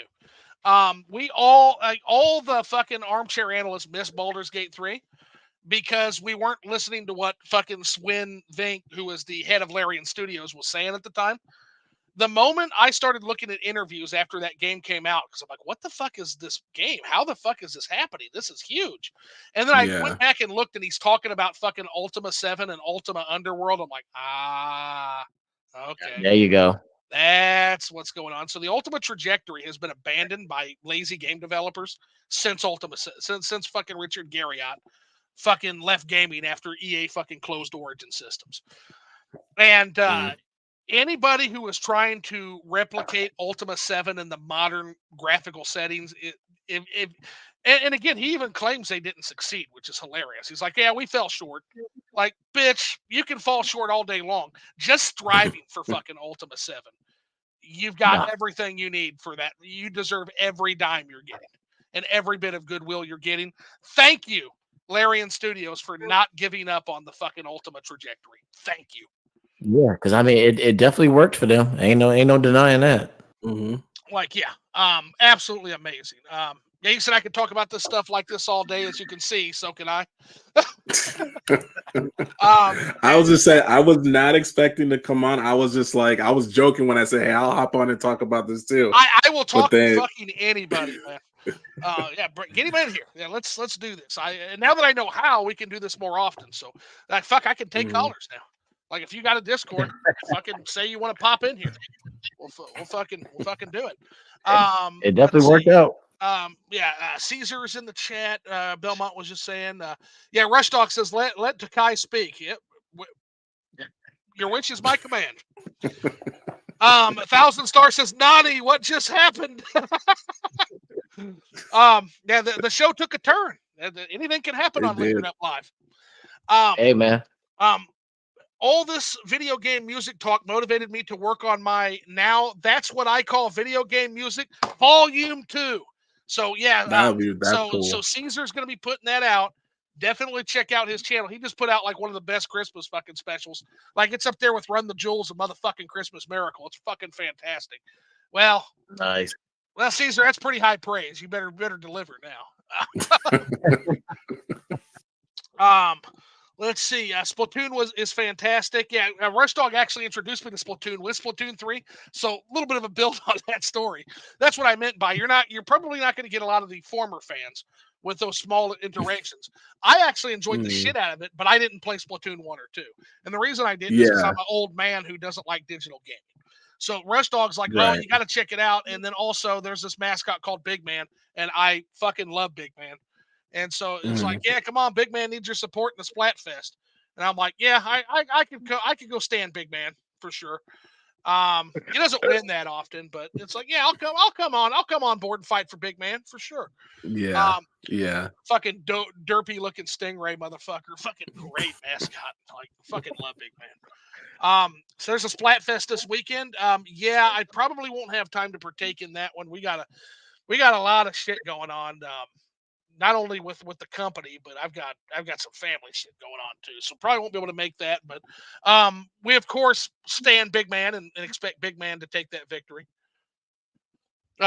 Thousand Star says, "Oh, the Takai story about Splatoon, LOL, classic." Because everybody loves that story. Right. As soon as you brought up Splatoon, I knew where we was going. If Switch has another year in the tank, what's going to be the big 2020? We kind of talked about that. We talked Good, about that. great talking point, Rush. By the way, so thanks for providing that. Mario, Sure. many Mario Karts are essentially the same game with new tracks. Yeah, but that kind of goes with what I'm saying is I don't think that Mario Kart. And again, I would have to. I'm not saying it's not the case. I'm saying I would need to see correlative data showing that Mario Kart actually sells consoles, and not that Mario Kart isn't the game that everybody buys once they get the Switch for something else. Yeah, I could. I Yeah, I I've respect never that. Mhm. I'm not saying that's wrong. I'm just saying I would have to sit and parse the data. It's possible that I'm wrong on that. It's okay to be like I tell everybody, it's okay to be wrong. So if I'm wrong, I'll be like, oh shit, okay, yeah, it looks like Mario Kart is a system seller. But I've not seen any direct evidence that Mario Kart sells systems. I've seen more evidence that Mario, like Animal Crossing, that Animal Crossing is the game that people need. You didn't see a huge spike in hardware in 2020. You didn't. But you saw everybody who Mhm. had a Switch and were locked down because of the pandemic bought fucking Animal Crossing. I think Yeah, that if you buy a Switch, it just goes together with Mario Kart 8, like lamb and tuna fish, to quote Yeah. Big Daddy, or perhaps you know spaghetti meatballs, um, peanut butter and jelly. Whatever, take the analogy you want. I think that's what's happening with Mario Kart and games like Animal Crossing, not necessarily that they sold systems. Could be wrong on that though. Open to the fact of possibly being wrong on that with data. Um, and I need to actually investigate that. That'd be a good kind of deep dive for me to do at some point. Find Yeah, out. that would be interesting. I'm actually interested to see I would the be too, correlation and with that. I might do that. And basically, what you're looking for is you're looking for the release of Mario Kart. You're looking for sales spikes, and so the time to do that would be like it was like a couple months after the Switch came out. The only problem is that's also the window of Breath of the Wild, and we know what the system seller was yeah. going to be Breath of the Wild. So it's going to get Yeah. mixed up. I think it would be hard to prove, but I would love to see if there's a correlation. But everything I see just shows Mario Kart just selling. As people buy Switches, they're buying Mario Yeah. Mhm. Kart. It's like the game you go, just like the game you buy when you get your Switch. Like, hey, I might as well just get this. Right, and he Yeah, says exactly. Splatoon 3 is the same sort of sequel. Yeah, and those sequels can do well. It's a fine line you got to walk because you got to give something for people to upgrade, but at the same time, you got to also respect what the fans see that series as. And Rush Dog says we can't see the chart. And says just thought I'd say that for the benefit of other viewers. Yeah, and I appreciate that. That's why we went ahead and X'd out of that. I wish Discord wasn't such rotten shit, but hey, you get what you pay for. It's free. Um, Yeah. let's see. A new Smash can surpass Smash Ultimate by improving the gameplay, he says. look at Street Fighter 6 isn't popular because it has more characters. It's carried by its gameplay. Yeah, I do think some of the new characters are pretty much instant classics. Like Eye Patch Wolf talks about, like what is it, like Marisa and like APAC. Yeah. There's some really, really good new characters as well. But I'll tell you what I've enjoyed about Street Fighter 6. I love the single player in that fucking game, actually. So does he, Vic. Bro, So does Oh him. the my single player in So Street does god. Fighter, he. So it's does one he. of the best single player modes in a fighting Oh game my I've god, seen in a it's long so time. much So does goddamn he. fun. Basically you're interacting with the other Street Fighter characters, and it's like an RPG mixed with a fighting game. That's It's what one of he those weird says shit. too. Oh Yeah, my that's That's god. literally what I literally said. the words that came out of his mouth where he was like, "This is literally an RPG in It's Street a Fighter." it's a fighting game Literally, RPG. So I only I've literally never played what he seen anything like it. Yeah, I only played Street Fighter 6 over Christmas because my cousin got it for Christmas. And it is now said. Street Fighter 6 is now actually my game of the year from last year. I'm gonna It is. retroactively change it. It was Baldur's Gate 3. Or Capcom did their thing with that one. yeah, I can't even be mad at Capcom for that one. it was Baldur's Gate 3 or Dredge of all games. Um, Dredge Dredge, was dope. Dredge was really good, but Street Fighter 6 is so goddamn good. It's such a goddamn Mhm. good game. So yeah, I would agree with that, Rush. That's a hell of an iterative sequel. Yeah. Yeah. Not to mention having long draughts with no exclusives coming out didn't help. Yeah, the Wii U, and that's part of the problem. Is like it's that conundrum where you need software to sell consoles, but without the console selling, there won't be any software, and that's what happened to the Mhm. Wii U. Yeah, the double-edged sword. Yep, and the reason that happened is because the Wii U completely fucking misread the room, completely. It Mario did, Kart, and I definitely agree with your assessment on that. yeah. Mario Kart 8 Wii U technically had a battle mode, and you just played it on the regular racetrack. Stupidest fucking shit ever. Not battle mode. I'll go to my grave saying, you can say technically. Well, technically, no. Fuck off. Not you, Rush Dog, Nintendo. Like, what the fuck were you thinking? Nobody can hit Yeah, each that other. was You need arena. You need a fucking arena. You need to be able to like actually drive into them and pop their fucking balloons. You can't do that on a fucking racetrack. Ah, it was so stupid. What were you, to quote Angry Video Gamer, what were you thinking? And then Shaq Fu isn't as bad as its reputation. Yeah, 100% agree with that. So facts. so all right, so that's the chat hijack done. Um, oh, let's see. All right, I'm a bounce. I got videos to work on. Nice meeting you, Master Sword. Mad Belmont says so. Yeah, definitely, Thank you. definitely check out Mhm. fucking the fucking Master of the Holy Water. Like absolutely some insane shit he does on his Twitch. In that game. This guy can make like fucking death his bitch with that holy water. Yeah, I gotta check that out. And that's a Same. Actually, or you've got like that aisle where you've got the Medusa heads and the axe throwing assholes. And I watched him ah, literally like fucking moonwalk through that shit. Like like no yeah, I problem. gotta check that out. That's Castlevania is one of them games that I am not good at. Yeah, Castlevania is a joint, man, for sure. And oh, some of the God, But that what music make me keep playing, so I what the don't care. fuck happened to Konami? God damn it. But Yeah, Konami. so that They Konami'd. so yeah, Konami's gonna Konami because Konami is the fucking worst. What is it Jim Stephanie puts out? Fuck Konami News or like some shit. It's great. Yeah, pretty much. Um, Konami's just gonna do what they're gonna do. yeah, they're fucking ruining Silent Hill now. They're in the middle of fucking ruining Silent Hill. That's why people are like, "Oh, the new Contra looks great." It's way forward. Like, I don't give a fuck. When that game comes Yeah, out, I will judge it on its merits. It's fucking Konami. Like, Mhm. yeah. At I the end of the day, you never know with them. you don't. But You never know. I have high hopes. If Way Forward can't fucking save it, nobody can. But I don't know. It's gonna be hard to beat Contra Hardcore. To still the best Contra game. Yeah. It's not even hardcore. So fucking good. Mm, So mm, mm. that concludes the chat portion. So I guess before we'll end on this note, I always like to kind of give the viewers an opportunity to ask me any questions you might have for me. I've been grilling you guys all night. What do you have any questions for me before we head out? Oh, let's see. Oh yeah, I guess I never really got to ask you this though. But what is your what would you say is your favorite franchise? My favorite franchise, ooh, damn, Everybody knows I'm the Zelda guy. What are you? Zelda's gonna be one of them. I'm throwing up in my head here. Mm, I was gonna not a say bad choice. I have. I'm gonna go with Mario. I'm gonna go with 2D Mario. It's it's Okay. it's the it's the Mhm. series that made me who I am. I can't I can't even tell you how geeked out I was to go to fucking the Mario movie with my parents and my nephew and get to see three generations of my family fucking sit and watch Mario movie in a drive-through, like from the comfort of our home. That's That's just was cool. fucking phenomenal. Bro, when that movie came out, that was definitely that Oh, was a dude, moment. that That was a movie was moment. phenomenal. And Bowser is a Yeah. simp. Bowser is a simp. I fucking love it. Pages, pages.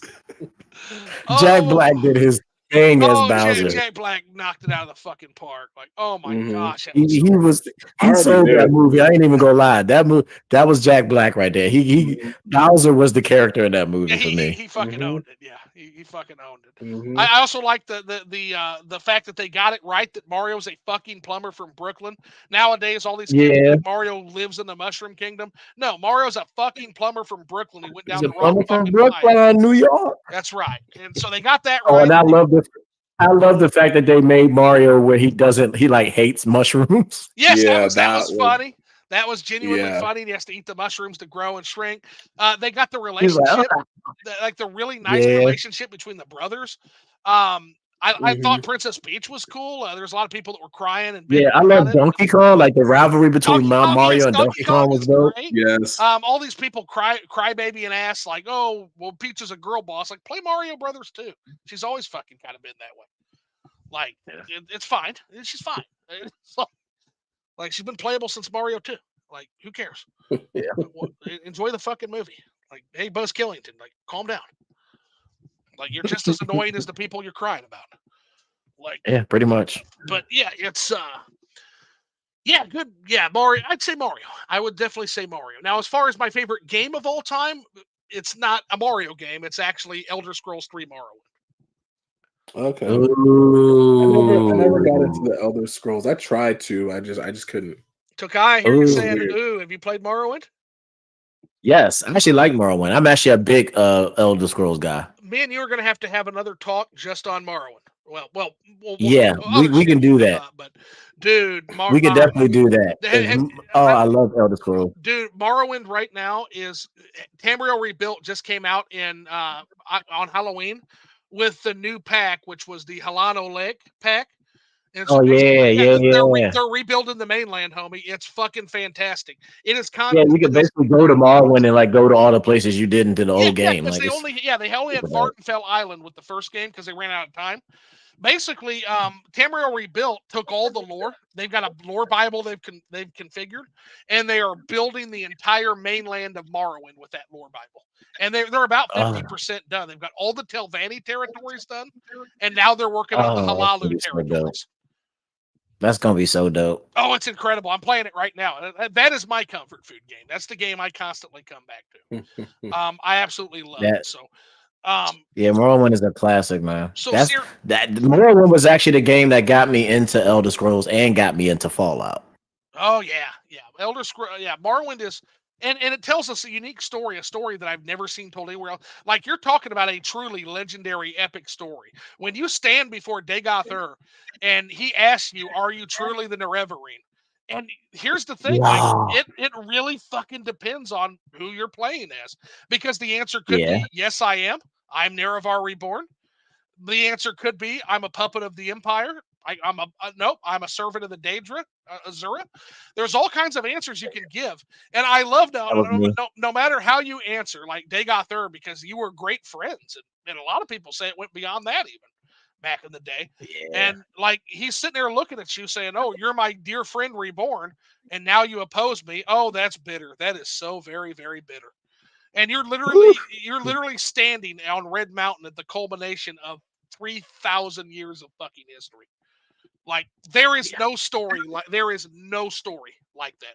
before. So Yeah, that lore, this Elder Scrolls lore in general is oh my ridiculous. goodness, and Morrowind was They the go best. It ham. was the best among it. Like literally, you have these Yeah. like godlike figures that are drawing power from the heart of a true god, And that's a when dead they, is god. that the game where they first introduced the Daedra? No, Daedra were Or was it introduced before that? no, it was introduced in Arena and Daggerfall. Okay. But those games are so crusty, most people have never played them. I haven't even played them. Yeah. Like my Yeah, first one Morrowind was was the first one I that played. was mine too. But Yeah. when I got introduced to the Daedra and stuff, I was like, oh, I love Sheogorath. Sheogorath is fucking fantastic. Yeah, I love him so much. yeah, I'll never forget in Morrowind, like fucking hunting a giant bull nets with a fucking fork, like that, and that's literally the Yeah. mission. He's like, yeah, I need you to go take this fork of horpitulation and go kill a giant 'Cause bull he's net. like, that's what a god would be if he was an asshole. Like just Yeah, like I'm a god and I'm just here to fuck with people. Let's yep, do it. that's Sheogorath. Yeah, and the different Daedra have different things, but yeah, Sheogorath is by far one of the more interesting ones. Oh, Um, I love him. yeah, It's just ugh. yeah, because you got like He's a Molag Bal and Mehrunes Dagon are just assholes, kind of like. yeah. But And Meridia is just Sheogorath is I want to dig at everybody. well, yeah, Sheogorath is fun and he fucks with everybody. And that's why Dagoth Ur is like, are you a servant of the Daedra? Perhaps Sheogorath or Azura? And you're like, no, but that would be fun, wouldn't it? Like, that is something Would be dope Sheogorath would though. do is like fuck with your plan. Yeah. So yeah, so alrighty. Well, I think if nothing else goes, I think we'll go ahead and go to the post show. You guys can both stick around for that. I'm gonna try to look up some more of these songs and see if we can't get them through with it not streaming. But I got one last question for you guys, and then we'll go ahead and bounce the chat out of here. Did you have fun? Yes, sir. Yeah, Definitely. definitely Had didn't a good expect time, to man. be on here. Well, I didn't either, but I'm glad we figured out how. Because Yeah. again, that just adds more to my repertoire of like slowly not being a crusty ass streamer and be able to do shit besides talk to people one on a fucking Discord call. So, But alrighty, no, well, it Chad, was I'm gonna fun. go ahead and boot you guys. I love you. Now get the fuck out of here. Take care.